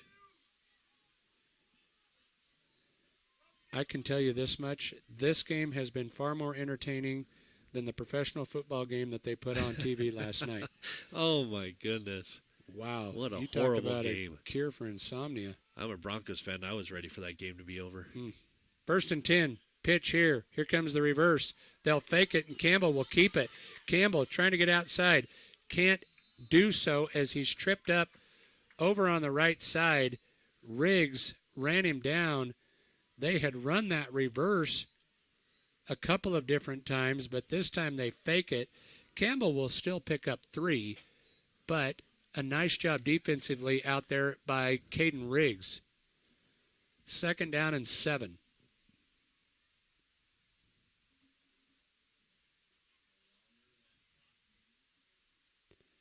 Desmond brings the play in off the sideline. They will split. Short wide left. Tippett's wide right. Chapman, I believe, is the back, or is it Campbell? We'll find out. The ball was loose, but I think it was covered. Hadley Fleming sliced through there and tackled Desmond, I think, before he could even turn around and hand the football off. Yeah, that was a busted play from the get-go.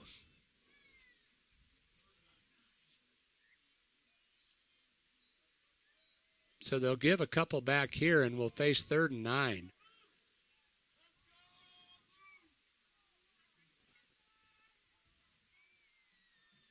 Ball control here by the Cyclones, keeping it on the ground, but will they try it through the air here? Single receiver splits wide right. They'll turn and fake the handoff. Desmond wants to throw, does so. He's got a receiver. That's Sauer. Sauer out over the 30 will be short. A gain of 4 will bring up 4th down and 5, and Southeast will have to punt it away.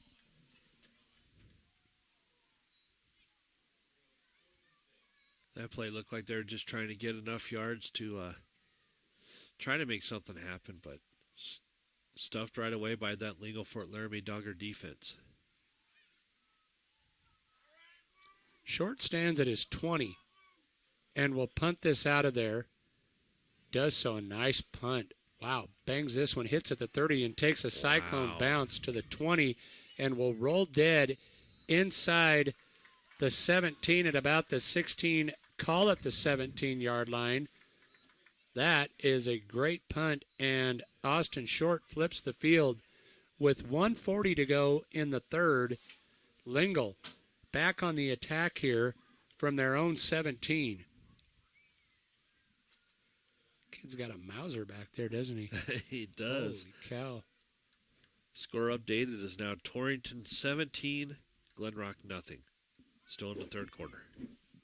Torrington trying to pick up their 2nd win of the year? 2nd or 3rd. Trying to keep their playoff hopes alive. 1st and 10 Doggers. They motion Brimmer, fake the handoff, go to the counter. That's Hopkins with the carry and not much. Hopkins with a gain of 1, maybe 2, will bring up 2nd down and 8.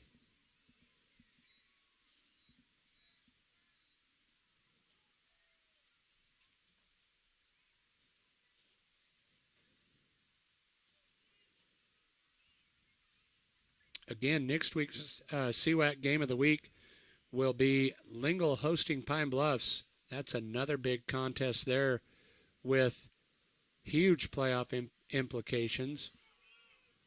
The final week, I think we're back here where Southeast will host Pine.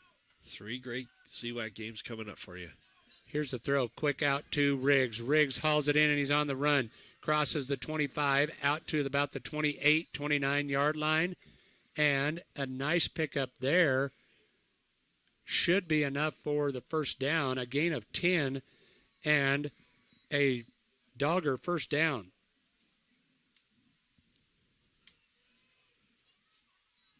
Nice pass there by McCoy to Riggs. Wyoming Cowboy football on the air tomorrow as they will travel to Albuquerque to take on New Mexico. Yep. That'll be a 5 o'clock kickoff, 3:30 pregame show right here on 98.3 KERM. McCoy from the pistol will turn and hand to Hopkins. Hopkins going to be stacked up and dropped. Short gain on the carry. Tegan Thompson there along with Tippett's, I believe, coming off the bottom of that pile. Cannon Tippett's. A gain of...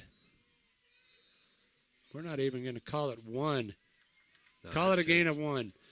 Brings us to the end of the third quarter. We have played 3, and it's been a dandy. Southeast will lead at 20-14 as we head to the fourth quarter. We'll take a 1-minute timeout and be back with fourth quarter action after this break. Yo, Jake, what's up? Okay, Mom, on my way. Hey, girl, can you share your math notes? Whoa, that was close. When you get behind the wheel, give your phone to a passenger. Put it in the glove compartment. Just don't text and drive. The suspense won't kill you. Texting might. Between 2016 and 2020, nearly 1,800 people in Wyoming were injured in crashes involving a distracted driver. 53 died. Stop the texts, stop the wrecks. A message from WYDOT. This is Wade Brew, Market President with Pinnacle Bank. Pinnacle Bank has been serving the lending needs of farmers, ranchers, and commercial business owners of the Wyobraska area, where we've called home for over 100 years. Let us put our resources to work for you with local decision-making from a family-owned bank. Give us a call or visit us at www.wypinnbank.com. Pinnacle Bank, Torrington and Mitchell, the way banking should be. Member FDIC. Welcome back to Yoder. Teeters Memorial Field, the site of our CWAC game of the week. Southeast and Lingle locked up in a battle. 20-14 as we start the fourth. Dogger football, 2nd down and 9. 2 receivers to the left, 1 to the right. This time McCoy looks left, wants to throw, does so across the middle, and this one's tipped and nearly picked off. Short, had a beat on it, but couldn't haul it in. The incomplete pass will bring up 3rd down and 9. That's a dangerous pass into coverage right there. Short was right there, and if he could have cradled that, that might have been a pick 6. As it is, it falls incomplete. 3rd down and 9. Doggers will send 2 receivers wide left, 1 to the right. McCoy has been in the pistol the entire night. Takes the snap, quick out here to Brimmer. Brimmer with the blocker. Outside, over the 35 to the 40. Brimmer down the sideline and is banged out of bounds at midfield. Aiden Desmond ran him down, but Desmond is hurt. Desmond on the sideline there, and if you are Southeast, you do not want to see that. Hopefully just got the wind knocked out of him, as there was a big collision over there between Brimmer and Desmond, but he is still on the turf. Oh, boy. And with all of that cool, crisp air out there, Aiden Desmond cannot get a breath of it.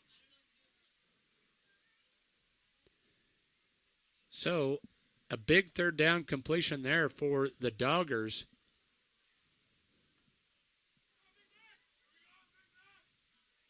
I don't think that there's been an official timeout called. Lingle has gone to their sideline, but I want to keep it right here. Now Wyatt Campbell is down there, and it looks like they're trying to stretch out maybe a cramp that he is dealing with. Well, it looks like Desmond's okay as I see him back out there on the field. Looks like a triage unit down there. Down there bringing it back out. Yeah, they have to sit him for one play where they had stopped it for him. So, now, I still have not officially seen a timeout called, which timeouts will become a premium here.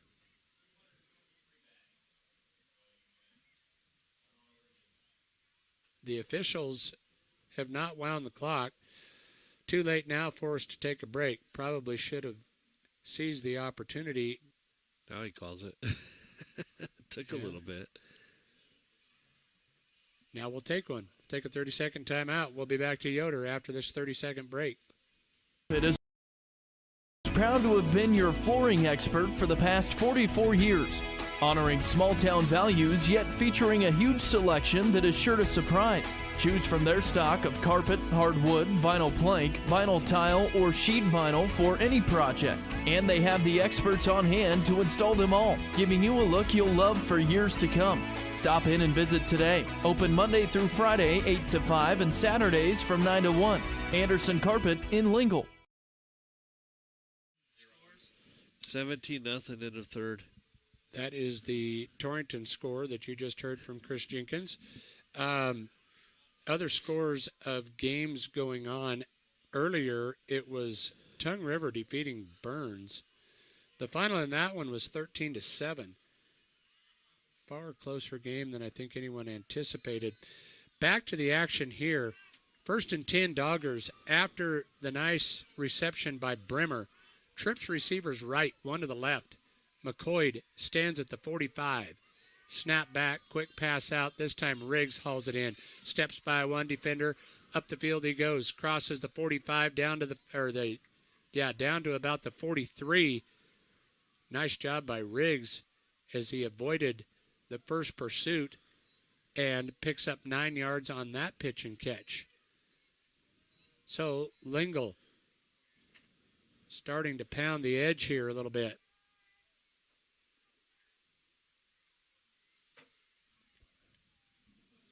Second down and 1.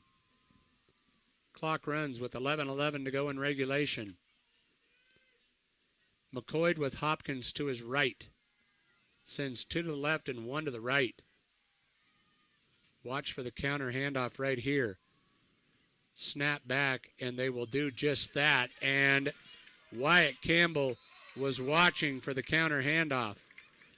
He stacks Hopkins, and Hopkins will lose 2. Emmett Coxbill off the bottom of the pile along with Matthew Chapman. So nice defensive play there for Southeast. A loss of 2 or a loss of 1 will bring up 3rd down and 2. Yeah, Southeast is ready for that one. I hope our Lingo listeners don't think that I alerted Southeast to the play. Surely they don't give me that much credit. You don't got a direct line, do you? No. Here we go, 3rd and 2.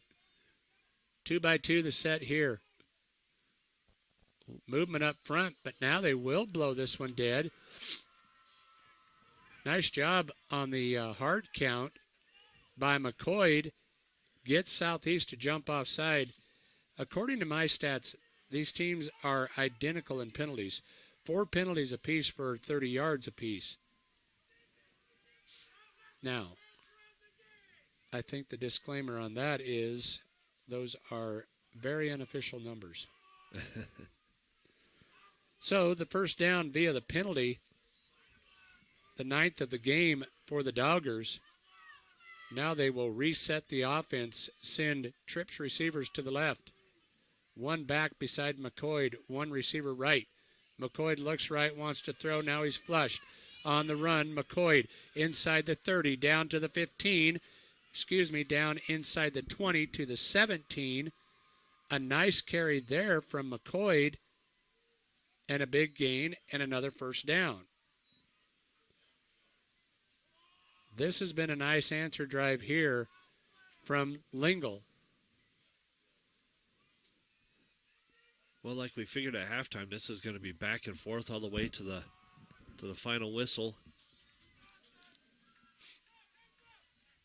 Lingle trailing 20-14, but in the red zone here from the 19.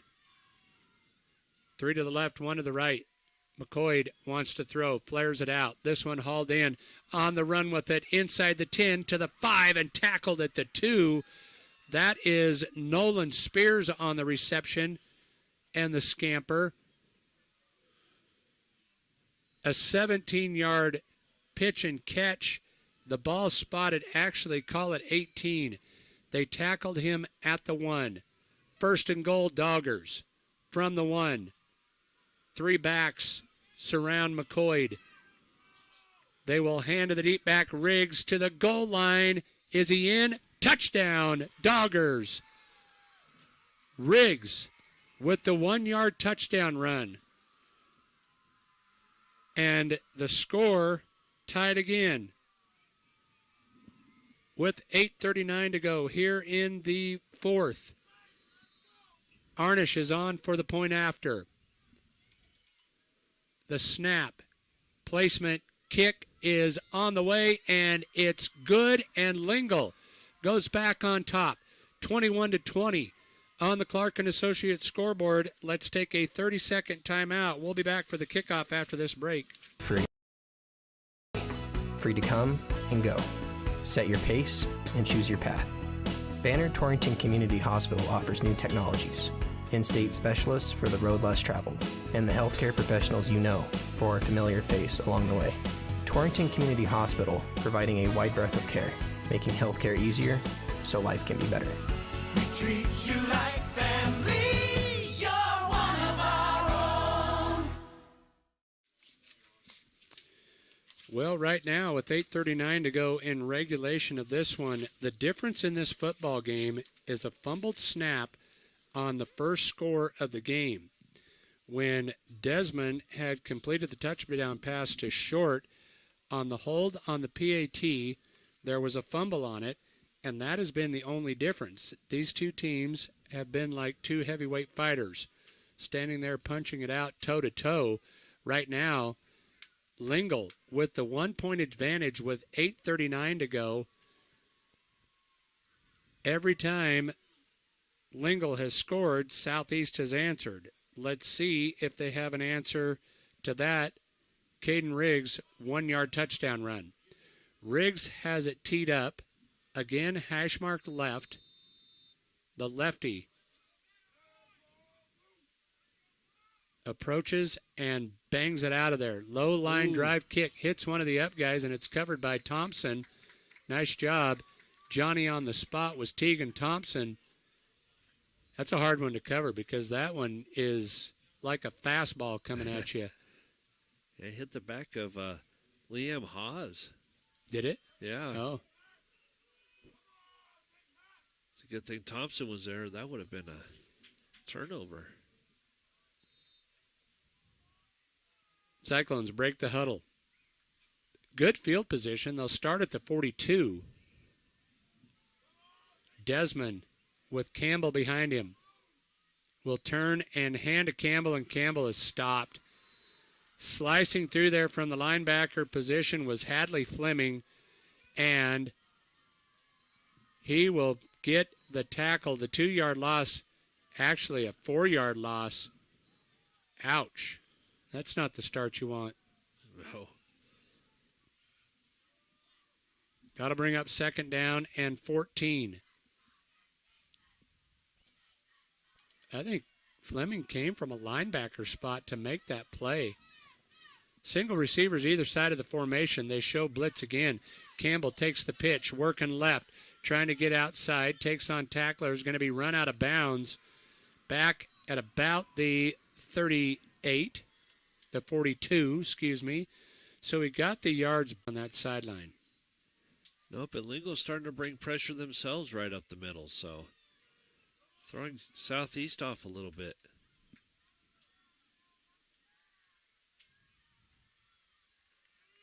Yeah, that's a good point. They've blitzed linebackers each of the first 2 plays of this series.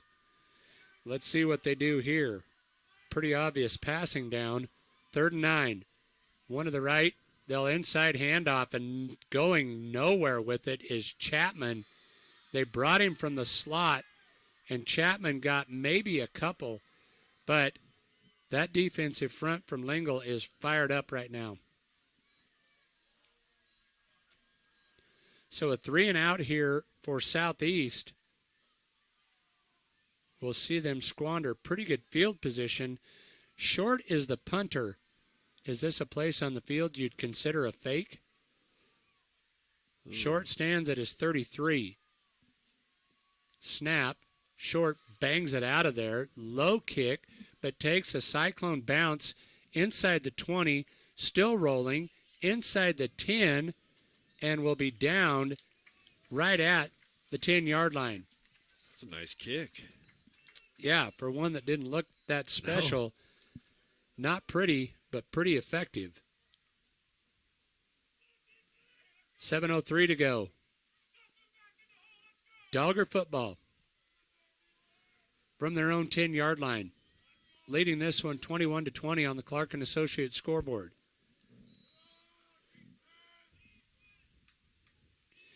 Well, if you're Southeast, you saw Lingle get pretty aggressive right up the middle. Do you come after him the same way here? anticipating run deep in your own territory. Two receivers split left, one to the right. Hopkins beside McCoy on his right. They'll fake the handoff, and McCoy will keep it. Gets around the right end. He's got room. Out over the 20 to the 27.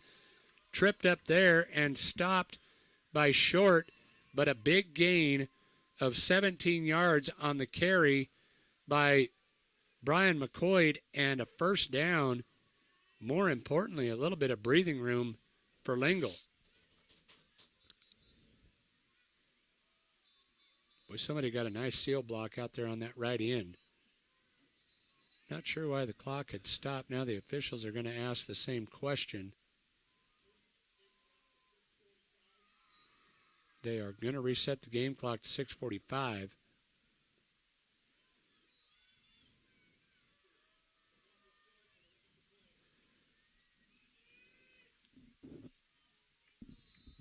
Now they will wind it.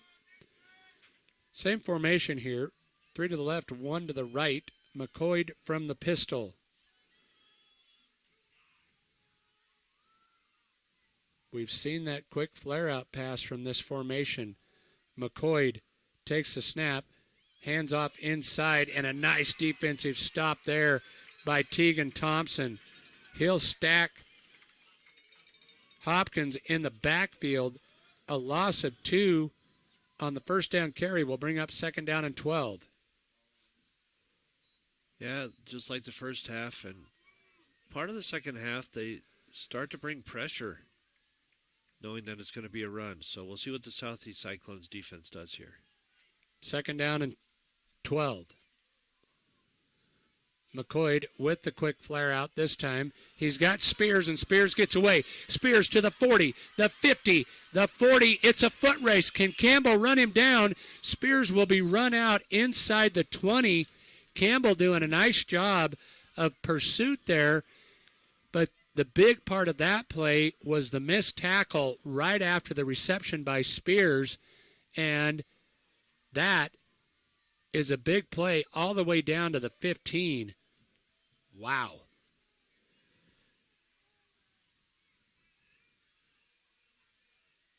We have seen big plays here in the second half by this Dogger offense. The big run to start the half by the running back Hopkins, and now that big reception by Nolan Spears. 1st and 10 from the 15. Quick throw here to Riggs. Riggs with the reception inside the 10, the 5. Touchdown, Doggers. Riggs with the 15-yard touchdown reception. And the Doggers have just gone 90 yards in 6 plays, wow, and they now lead it 27-20.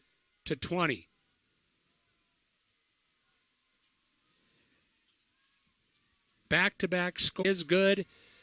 Lingle stretches a lead, 28-20 on the Clark and Associates scoreboard with 5:35 to go in the ball game. Let's take a 30-second timeout. We'll be back to Yoder after this break. When it comes to putting up fences, corrals, and additional outbuildings on your farm or ranch, you can always count on Century Lumber to have on hand the materials you'll need for all kinds of projects. 3.5 by 6.5, 5 by 8, or 6 by 8 treated posts. They also carry sizes of panels and supplies for the fencing you may need to put up this year. And no matter the tank size you need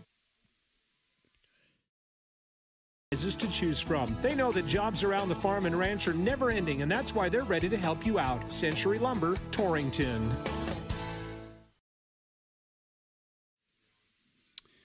Welcome back to Teeters Memorial Field in Yoder. 5:35 to go in regulation. Southeast finds themselves still just one score out of it. A touchdown and a 2-point conversion ties this game. So Southeast, who led this one 20-14, has now seen Lingle score back-to-back touchdowns, and they trail it 28-20. Well, the Doggers are sure getting momentum back on their side. And we'll see if Southeast can answer.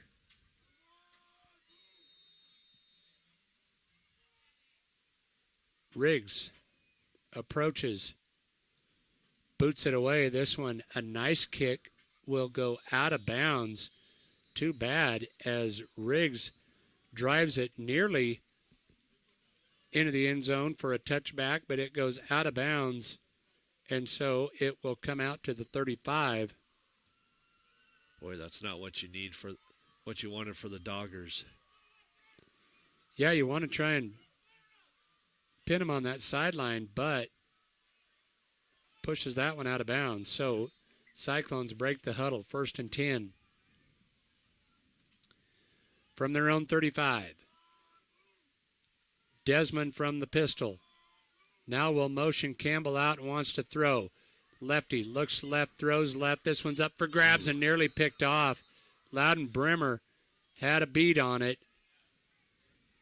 Couldn't haul it in, so pass falls incomplete.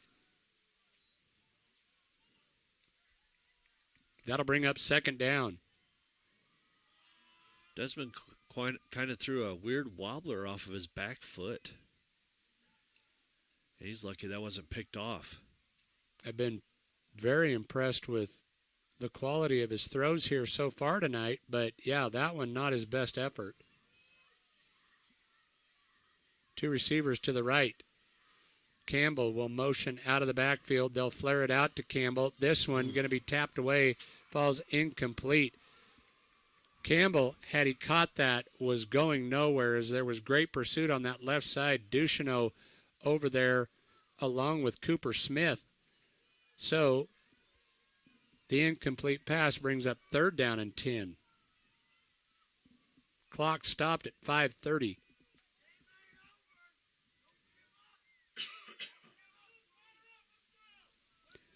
Southeast faithful trying to cheer their their Cyclones on. Big 3rd and 10 here. They will move Desmond under center. The one back behind him is Chapman. Turns, fakes the handoff, wants to throw. Looks left, now pressured. He's tackled and down he goes. The sack back inside the 25 to the 21-yard line. Cooper Smith, I believe, was the defender with the tackle, and that is a big loss. A loss of 12, maybe 13 yards, and that will bring up a big 4th down. And Lusk is continuing to bring that pressure right up the middle, just the same as Southeast did in the last half. So, yeah, big loss for the Cyclones.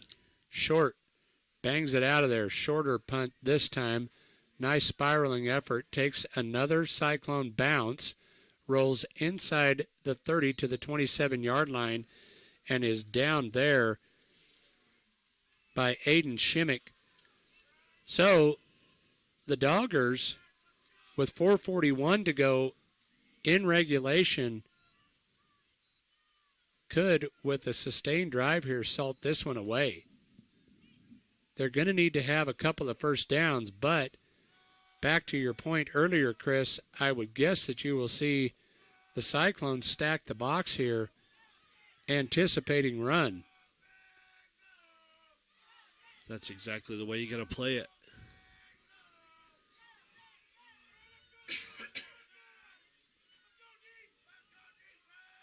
Two by two the set here, and now they will relocate Brimmer.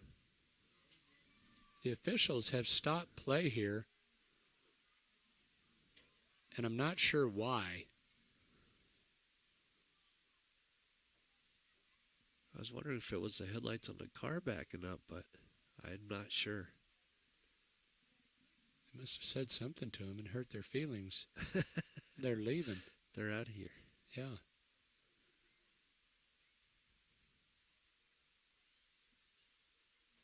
The officials still have play stopped, and I'm not sure.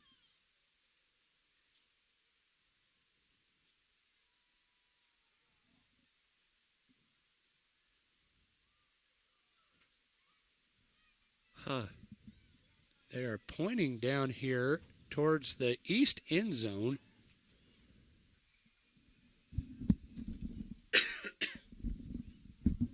They're running off the field.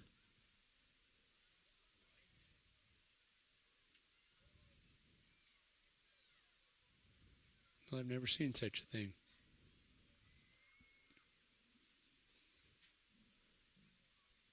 I think that they're placing their order at the Big Blue Barbecue. Got a little hungry over there, huh?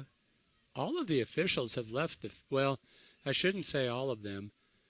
3 of the crew have all gone to that east end zone in search of something down there. There's a football on the field. Boy, if there is some way that we could come up with some explanation for what they're doing, I would desperately like to know what it is. Maybe, like you said, it was the last call at the barbecue. Yeah. They had to go put their last call in. Huh. They have come back with nothing more than they left with. They have a different football, but that came off of that Dogger sideline. Things that make you go, Wow.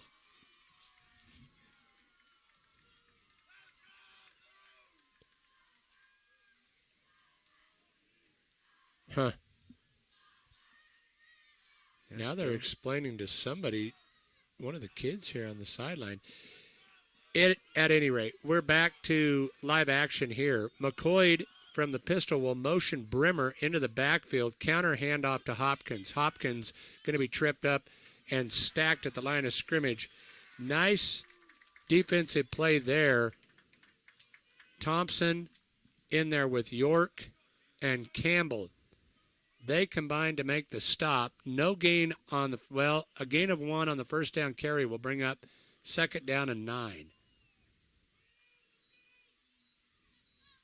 I am not sure who Southeast has next week. I don't know if Southeast has yet played Saratoga. That could be their contest next week. 2nd down and 9. McCoy. We'll see this snap with 3:52. Fakes the inside handoff, going to keep it himself. McCoy trying to get outside, can't do it. Tripped up there as he tried to get to the edge. I think that is Chapman. Nope, it was Aiden Desmond there on the stop. So, no gain on the 3rd down carry will bring up, or on the 2nd down carry, we'll call it 3rd down and 8. You could give McCoy 1, but a nice tackle in the open field there by Desmond. They marching this one back? Oh, yeah. Hold? Is it a hold? I didn't even see the flag, yeah. That's what it looked like. Yeah, I didn't see a flag on the play, but they have stopped the clock and marched that one back inside the 20 to the 19-yard line. So they will replay 2nd down after the penalty. Well, much of the same as it was in the first half. Getting a penalty and backing up. 2nd down and 18. Now they will reset Brimmer to the left side of the formation. McCoy with Hopkins to his right. Motions Brimmer. Now we'll pitch to Brimmer. Brimmer coming back to his left, and he's going nowhere. A trio of Cyclone defenders converge on Brimmer. Tippett's there first. Campbell there second now. A timeout going to be taken. Southeast going to try and stop the clock, see what they can conserve here. Let's take one with them. 3:03 to go in regulation. Lingle leads at 28-20. We'll be back to Yoder after this 30. Delivery, you can carry out any 3-topping pizza for just $7.99 without leaving your car. So you don't have to interrupt your kid's favorite song. And we'll all be friends just for one day. You can interrupt this, actually. Next time you carry out 3-topping pizzas for $7.99 each, try Domino's Carside Delivery. Just pull up to the store, check in online, and Domino's will bring your food to you contact-free. Carry out only. You must ask for this limited time offer. Prices, participation, and charges may vary. Excludes XL and specialty pizzas. Crust availability varies by size. Message and data rates may apply when using Domino's Carside Delivery. Welcome back to Yoder. Here's a TD Real Estate score update from the Capital City. The Capital City Bowl. Number 2 Cheyenne East over number 4 Cheyenne Central. The final 28-17. No other scores of note. Former Torrington coach Mark Linhart gets a nice win as they pick up a win over over Cheyenne South, 48-7. Thank you, Tim Hurst. He has confirmed that Southeast goes to Saratoga next week for a battle up there. 3:03 to go. Here's a big 3rd and long. Southeast needs to get their offense back on the field. McCoy stands at his 17, wants to throw. Looks across the middle, now flushed. Throws this one up for grabs down the right side. It's caught and then dropped. He had a receiver out there. Brimmer hauled it in, but I think Desmond may have knocked it out of his hands. So that pass falls incomplete and stops the clock. Well, if you're Southeast, that's just what the doctor ordered. Yeah, that's a big, big stop by the Cyclones, who will get the ball back with 2:55 to go. Boy, this is dangerous territory for your special teams and your punt unit here as Riggs stands inside the 10 at the 7. The snap is good, and Riggs puts a toe to it, but it's straight up. Wow. This one goes off his foot and will be tapped out of bounds. Southeast will take over on the 30-yard line. Wow. They got pressure on Riggs, but I don't think that they blocked it. Must have just clipped the tip of his toe. They certainly rushed it. So Southeast with excellent field position, actually at the 29. 2:49 to go in regulation. Trailing by 8. 28-20 on the Clark & Associates scoreboard. Single receivers either side. They'll turn and hand to Campbell. Campbell over the right side, a big hole. Campbell to the 20, to the 15, and run out of bounds. Campbell with the 14-yard carry and a first down for the Cyclones. Boy, a gaping hole over that right side. Campbell with the nice carry, now well over 100 yards, 112. Oh, yeah. 18 carries for 112 yards. What a day by Campbell. Nice job. 1st and 10, Cyclones. Ball spotted on the 15. Desmond will turn and hand again to Campbell. Campbell right side, pops it out, takes on tacklers, crosses the 10, inside the 5, and down to the 3-yard line. Another gain of 12 for Wyatt Campbell, and it's 1st and goal for the Cyclones.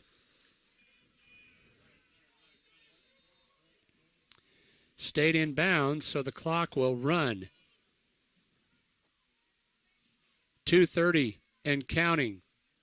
1st and goal, Cyclones.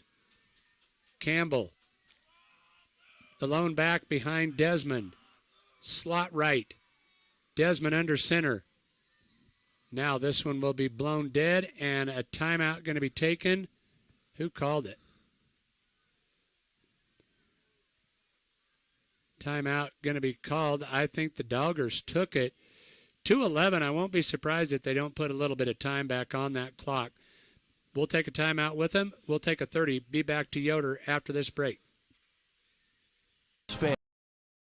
Heartland Embroidery has all kinds of local sports gear that is hitting the shelves this fall. Get all the latest gear for Torrington, Southeast, and Lingle-Fort Laramie. Heartland is also your headquarters for UW apparel, signs, clocks, and so much more. Plus, if you're interested in winning Wyoming football tickets, check out Heartland's Facebook and Instagram for details. Whether it's local sports or cowboy gear, it's all at Heartland Embroidery on Main and Torrington. Back at Yoder for the CWAC game of the week, and we have come up with all kinds of superlatives to describe this one. A dandy, a barn burner. It's been a good one, plain and simple. 1st and goal, Cyclones. At the 3. Campbell in the backfield. Desmond under center. Slot right. Desmond turns, hands to Campbell, works to the right side to the goal line. Is he in? Touchdown. Wyatt Campbell with the 3-yard touchdown run with 2:11 to go in regulation. And now the all-important 2-point conversion. Well, they just punched it in from 3. If they can do it again, this one will be all tied at 28. Campbell with a fitting run to match his performance here tonight. Here we go. The 2-point conversion. Desmond will turn and fake the handoff. Now rolls to his left. He can run to the corner, and he's in. The 2-point conversion is good. There are no flags on the field, and we are tied at 28. How fitting is that? With 2:11 to go. He had 2 options there. He could have thrown it in the end zone, too. I liked his thought. That was awesome. Yep. Never look a gift horse in the mouth. We are tied at 28. Let's take a 30-second timeout. We'll be back to Yoder for the last 2:11 after this break. Hi, this is Misty at First State Bank in Torrington. We have absolutely awesome, totally free checking accounts. They have no hidden fees, no minimum balance requirement, a free instant issued Visa debit card, plus a free picnic tote, perfect for picnics, potlucks, and sporting events. Our way of saying thank you. Switching banks, cash in on your debit cards and unused checks. Bring them in and we'll credit your new checking account $25. You'll like them apples. First State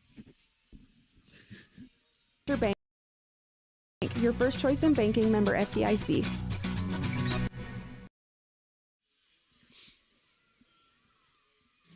Well, this is just what you would expect from these two teams matching up with one another. The number 4 ranked Lingle Fort Laramie Doggers on the road here see this game tied at 28. Great game back and forth the entire contest. Southeast led 20 to 14. Lingle put together back-to-back scores and went up 28-20, but Southeast has just taken over on a short field, punched it in from 3 yards out with 2:11 left, the 2-point conversion. Ties it at 28. Here's the kickoff. Short with the nice kick. Bounces at the 10 and fielded by Riggs. Riggs works right side. He's got a blocker. Trying to get outside of the 20. Over the 25 to the 30. Cuts it back inside. Over the 35 to the 37-yard line. So the Doggers with good field position. Now, I'm going to tell you, I'm a Facebooker, and so is Joshua Arnish. And he was posting on Facebook last week that his son was kicking field goals.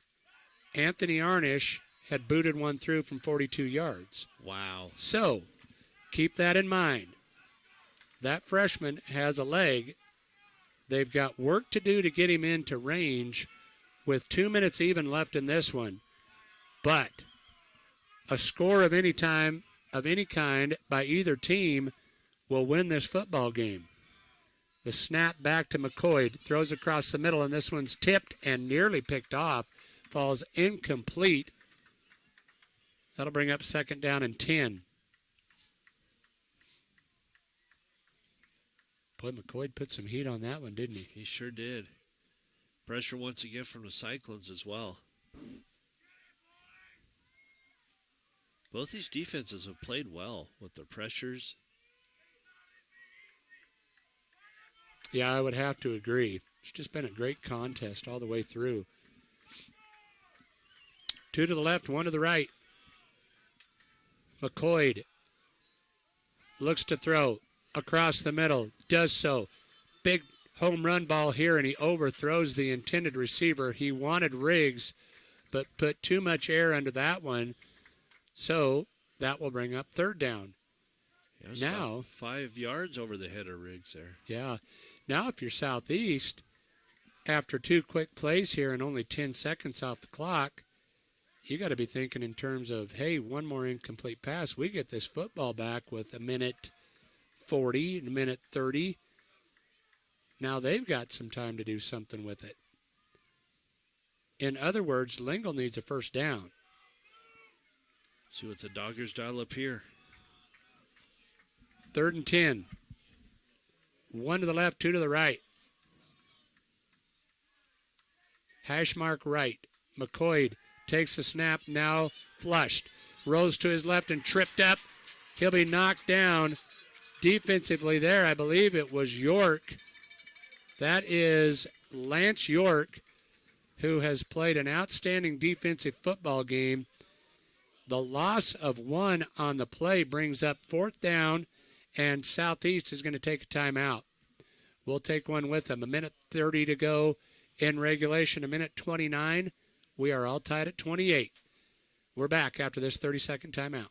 Davis at JG Elliott Insurance. We work with several insurance carriers, which means when you choose us, we can give you several home insurance quotes in one on an easy-to-compare format. We do the shopping for you so you can make the best choice when it comes to protecting your happy home. To find out more about JG Elliott Home Insurance, please stop by our office at 302 West 21st Avenue or call 532-2147. JG Elliott Insurance Center, a Platte Valley company. Law familiar. So there's what? 1:29 to go. Riggs stands at his 25-yard line. Southeast will send short back deep to receive. They got pressure on Riggs last time. We'll see if they pin their ears back and come after him here. The officials wind the clock from his own 25. Snap is high. Riggs gets it away, and it's a good one. High, spiral, takes a cyclone bounce back to midfield. So, with 1:21, Southeast will have a short field to work with here. So now you start thinking in terms of field goal the other way. Austin Short, their kicker, looks to me like he's got a pretty good leg. But I would say you need to get somewhere down to the 25 or 30-yard line before you could even entertain thoughts. 1:21 to go. Let's see what they draw up. Desmond will stand in the pistol with Campbell to his right. Single receivers either side of the formation. Gonna throw. Looks left, throws left. This one's picked off. Riggs picks it off. He's got blockers. Riggs to midfield. Down the sideline. The 40, the 30, and spun out of bounds right at the 30-yard line. That is unfortunate because Aiden Desmond has not made a bad throw, or not very many of them here tonight. But that one was right in to Caden Riggs' hands. Yeah, Desmond was trying to force that ball, and wrong place, wrong time. At the 30, now timeouts become a factor. It looks like Lingle still has 2. With 1:09 to go, they're going to split 2 receivers right and 1 to the left. We've seen that quick little flare out a lot. Now they will motion Brimmer into the backfield. Hand to Hopkins. He's got a hole. Hopkins to the 20, to the 10, down the sideline, but stepped out of bounds at the 7-yard line. What a time for that big run from Slade Hopkins. That carry will bring up a goal-to-go situation, and now an official's timeout. I think they're just working on equipment over there for Slade Hopkins, or did he do something? Nope. Looks like they got him fixed. I believe that they have taken a full timeout here. Let's keep it right here. I don't want to miss anything. So let's reset our broadcast schedule first of all. Tomorrow afternoon, you set a 3 o'clock pregame for that Wyoming Cowboys. 3:30 pregame, 5 o'clock kickoff. Okay. Wyoming Cowboys on the air tomorrow afternoon. And luckily, Denver Bronco football is over for the weekend. Thank the good Lord above for that one. That is a mercy killing right there. Man. Here we go. First and goal from the 8. 3 to the right, 1 to the left. McCoy in the pistol. Turns and hands off, the only back in the backfield, into the end zone. Nolan Spears, touchdown, Lingle. With 59 seconds to go, Lingle with back-to-back scores, actually Southeast had scored to tie this one at the 2:11 mark, and now Lingle has come back with 59 seconds to go in regulation and have taken the lead. Here's the point after by Arnish. That is on the way. That is good. And Lingle now leads at 35-28 on the Clark & Associates scoreboard. Let's take a 30-second timeout. We'll come back after this break.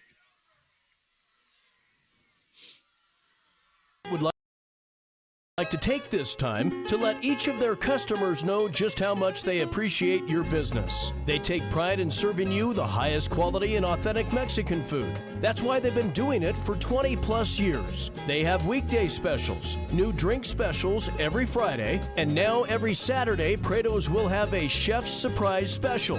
It may be a new dessert or even street tacos. It's all at La Familia Prado Mexican Restaurant. Back to Teeters Memorial Field in Yoder. Lingle has just gone back on top, 35-28, after a Nolan Spears 8-yard touchdown run.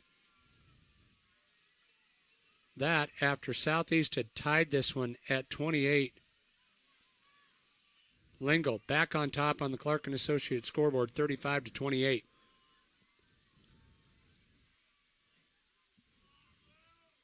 Of all of the kickoffs here tonight, this is one that I would think that Riggs would certainly want to try and drive deep. They have tried to keep the ball on the sideline, but I think you'd want to trust your kick coverage and put this one right down Broadway. He puts a toe to it and angles it towards the sideline. It's going to be fielded over there by Short. Short will now pitch back to Campbell, and Campbell on the reverse heads to the sideline and is going to be drilled over there. Nice stop by Riggs and Ducheneau. Nifty little play on the return there. So you're going to say Ducheneau was there because Campbell had a head of steam. Yes, he did. 1st and 10 Cyclones from their own 38-yard line. 52 seconds to work with. They need yards in big chunks here. Tippett's to the right, Short to the left. Campbell beside Desmond. Desmond has to go to the turf and pick up the snap. Now he's on the run. Throws it. It's caught. Short with the reception. A short gain defensively over there. I believe that was Fleming. Nope. Check that. Nolan Spears over there to make the stop. So that'll bring up 2nd down. They'll give him 1. Make it 2nd and 9. The only good news about that, the clock stopped.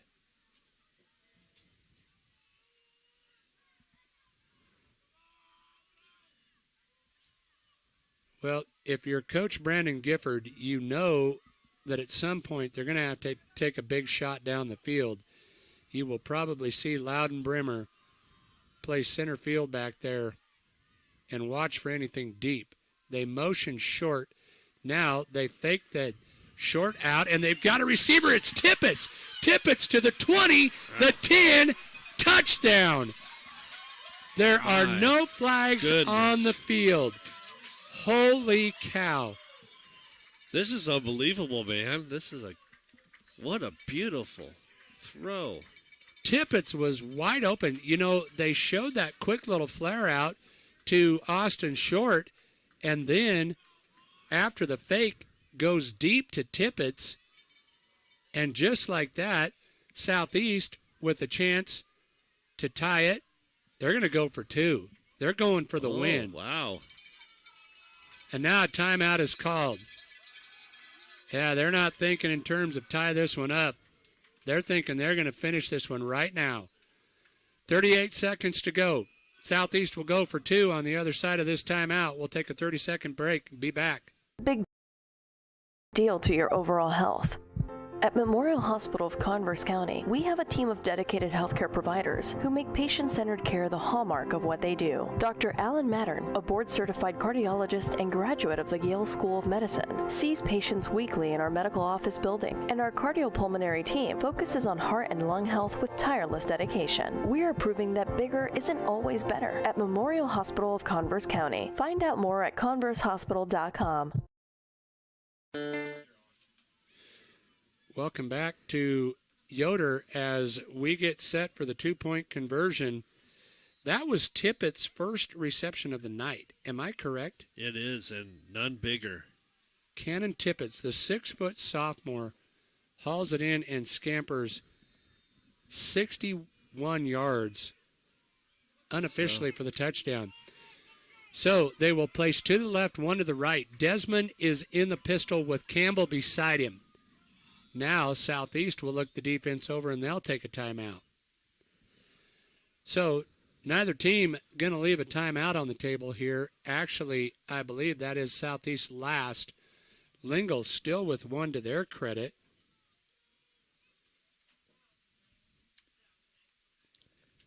For a game that went to the half, a 13-7 score, this has been a scoring outburst here in the second half. Wow. The 61-yard pitch and catch, and now Southeast back out there with their design for their 2-point conversion attempt here. Boy, this is a gutsy call by Coach Bullington and staff. Trips left, 1 to the right. Desmond with Campbell beside him. The snap, he wants to throw, looks to the end zone. It's caught, short is in. Wow. The 2-point conversion is good. With 38 seconds left, Southeast has just taken the 36-35 lead over Lingle. Are you kidding me? Wow. What Lingle a game. went up 35-28 with 59 seconds left, and Southeast with a 21-second scoring drive. They go 61 yards. Actually, they went 62 yards in 3 plays, and they lead it 36-35. If you're just tuning in, I don't even know where to begin. I was watching Coach Bullington on the side, giving a high five to Desmond. He's fired up. That is the youthful exuberance of Coach Mark Bullington. If you're just tuning in, I feel bad for you because you missed a dandy. This has been entertaining and a fun game to call. I don't think I'd turn it off just yet. 38 seconds left. We could have 2 more scores left in us. Yeah, don't go anywhere. Yeah. Short will exercise what I would assume was the same ploy that I would have thought that Lingle would have, and will kick this deep. And not so much. Fielded at the 30 by Riggs. Riggs hit, now spins away, still on his feet. Riggs chugs out over the 40 to the 45-yard line. A great return by Riggs. Boy, if you're the Southeast faithful, you are holding your breath right there because it looked, for a moment anyway, like Riggs would break that. Nice text, Shad Bates. You're right about that one. Here we go. 31 seconds left.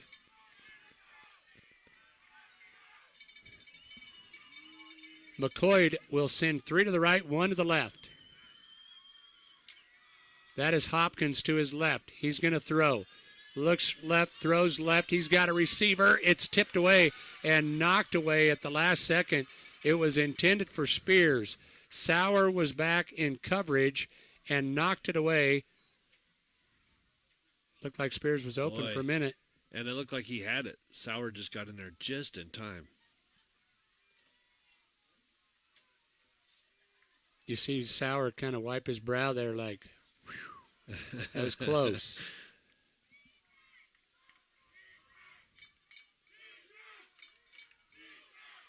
.26 seconds left. 2nd down and 10. 3 to the right, 1 to the left.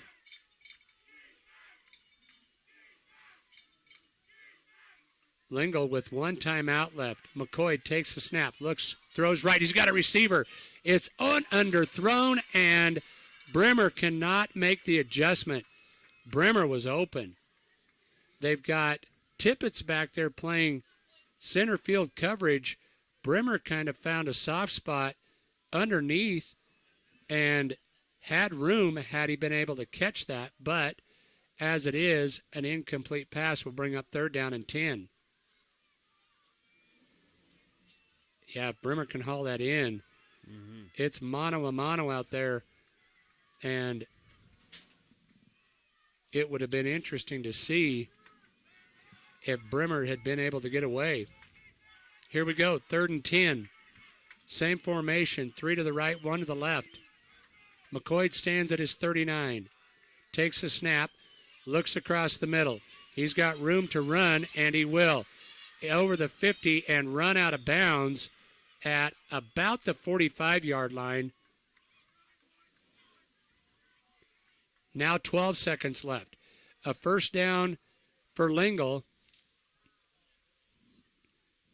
You've got time for one play down the field here with the 1 timeout, but this one either needs to land in the end zone or somewhere close enough that they can bring Anthony Arnish on to try a field goal. I was just going to mention that you said that a little bit ago, so we might see Arnish out there. It very well could happen. As I had mentioned, he's got range. They're going to reset the game clock here to 13 seconds. So the Doggers with an additional second. McCoy stands at midfield, 3 to the right, 1 to the left. McCoy takes a snap, looks to throw, rolls right. Now he's going to tuck this one and run again, but he's tripped up. Thompson got a hand on him. Tegan Thompson tripped him up, and that will bring Lingle to their last gasp. Timeout has been called. We'll take one with them. It'll be a 30. We'll be back after this 30-second timeout. Mid-States Tire invites you to stop in and let him show you what they have to offer when it comes to taking care of your vehicle. Be it a car or a truck, you can count on efficient and guaranteed workmanship from Mid-States Tire. Whether a simple oil change to making sure your brakes are in working order, and if new tires are called for, Dusty can get any major brand of tire. Call today at 532-TIRE. That's 532-8473. Mid-States Tire.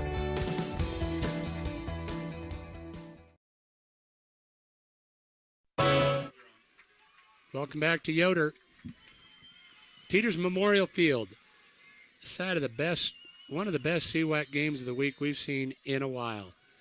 7 seconds left. Lingle faces 2nd and 9. McCoy at the 48 is going to throw. He'll load it up across the middle. A jump ball is tipped away and incomplete, and this game is over. The Southeast Cyclones have protected home field and have defeated the Lingle Fort Laramie Doggers. They hand them their first loss of the season. The final, Southeast 36, Lingle 35.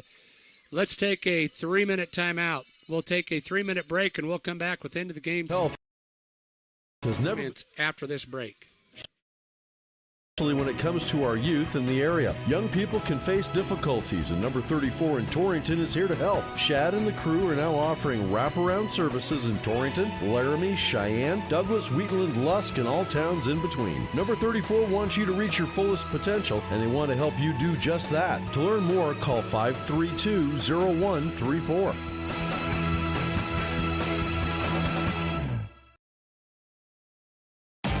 Bloodhorn Lumber has a way for you to save big on the first Saturday of every month. And all you have to do is become a Rewards Program member. Stop in the store today and get enrolled. Then, the first Saturday of every month, when you shop at Bloodhorn Lumber, they'll take 10% off your entire purchase, no matter what it is. It's that easy. Become a Rewards Program member today. Stop in at Bloodhorn Lumber and sign up. Located at 219 West 21st Avenue. Pieper and Marsh Family Dentistry is now Platte River Family Dentistry. They're proud to welcome Dr. Lance Lucas to their practice. A Wheatland native, Dr. Lucas graduated from the University of Nebraska Medical Center College of Dentistry and is excited to get involved in the Torrington community. Dr. Lucas shares Platte River Family Dentistry's philosophy of providing patients with the highest quality of dental care in a gentle and efficient manner. Call Platte River Family Dentistry at 532-4448 or find them on Facebook. Looking for free and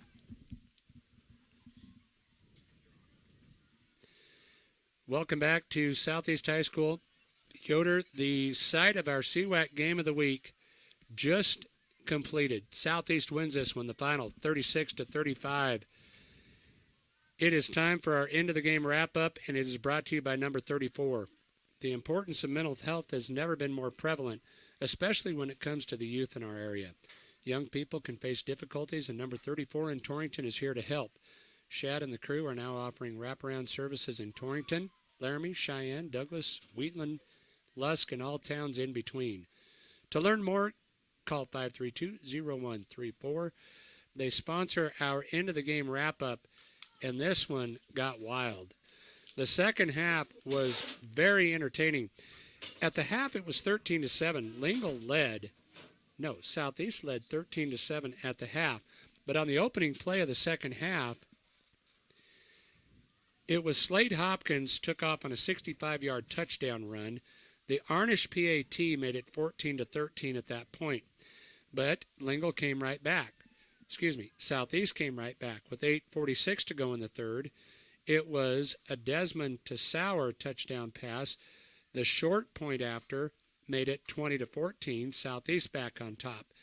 Then into the fourth we went with 8:39 to go in the fourth. The scoring barrage took off. At 8:39 to go in the fourth, Lingle went back on top. Riggs with a 1-yard touchdown run followed by the Arnish PAT made it 21-20. Then Lingle scored again. This time it was Riggs from 15 yards out on a touchdown pass from McCoy. The Arnish PAT put Lingle up 28-20, but Southeast came right back. With 2:11 to go in the fourth, Wyatt Campbell ran it in from 3 yards out, and the Aiden Desmond 2-point conversion tied it at 28. But Lingle wasn't done. With 59 seconds to go, it was Nolan Spears on an 8-yard touchdown run, followed by the Arnish PAT that put Lingle up 35-28. But with 38 seconds left, Southeast, with their final score of the game, a 61-yard touchdown pass from Aiden Desmond to Cannon Tippett, followed by a 2-point conversion pass to Austin Short to make the final score 36-25. So if you thought those numbers were entertaining, I'm going to send it over to Chris, and we'll see what he's got for you. All right, let's start with the Lingle Fort Laramie Doggers. McCoy, was 9 of 26 for 212 yards, 2 touchdowns. He did have a fumble and an interception in this game. Rushing yards go like this. Bramer had 4 rushes for 12 yards. Hopkins had 12 rushes for 131 yards and a touchdown. Schlereth had 1 rush for 2 yards. And Riggs had 6 rushes for 38 yards and a touchdown. McCoy on the rushing side went 8 carries for 84 yards, and Spears 8 yards and a touchdown. Receiving for the Lingle Fort Laramie Doggers, Spears had 3 catches for 94 yards and a touchdown. Bramer had 3 catches for 44 yards, and Riggs 2 catches for 25 yards and a touchdown. Man, oh man, it's been scoring on rushing for both sides. We'll go to the Southeast Cyclones. Desmond was 7 for 11, 161 yards and a touchdown as well. And Short, 1 passing for 18 yards and a touchdown. For rushing, Campbell, my goodness, 20 rushes for 127 yards and a touchdown. Chapman, 4 rushes for 9 yards. Short was 5 rushes for 10 yards. Desmond, 3 rushes for 32 yards, and Sawyer had 3 rushes for 31 yards. Receiving, Campbell had 1 catch for 4 yards. Short had 1 catch for 36 yards and a touchdown. Desmond, 1 catch for 18 yards and a touchdown. And Sawyer had 2 catches for 35 yards and a touchdown himself. And Tibbetts, 1 catch for 61 yards and a touchdown. All I can say is a great game from both of these teams. Played hard, and boy, I bet you we see this matchup back in the playoffs. Yeah, I wouldn't be a bit surprised. I think probably my biggest takeaway from it is football is alive and well in Goshen County. And these two teams, now you think about what this does to the final outcome in the CWAC race. Now it makes this game next Friday night mean even more to Lingle, although I can't imagine how that matchup between them and Pine Bluffs could have meant any more to them. Mm-hmm. But these two teams, if they win out, control their own destiny Yep. and would make them number 1 and 2 in the CWAC. So Pine Bluff certainly with a lot to say about that, but they will have to come on the road next Friday to Lingle, and they'll come back on the road the final Friday to Southeast, I believe. Yep, they'll have to run the gauntlet to hold on to that number 1 seed, but you got 2 very good teams in the Southeast Cyclones and Lingle Fort Laramie Doggers. Do not overlook these 2 teams. They're going to make some noise come the end of this season, last 2 weeks. Yep, I think that the noise is already being made. It is. What a ball game here tonight. We are glad to have had you along with us. We hope you have enjoyed it. Don't forget CWAC football next week from Lingle. That will be Lingle hosting Pine Bluffs. Wyoming Cowboy football tomorrow afternoon. So this one is final. We will sign off reminding you of the final score. It was Southeast 36, Lingle 35. For Chris Jenkins, Ryan Caith, Kyler Clark, this is Mike McNamee saying, have yourselves a great evening, everybody. We will talk with you next week.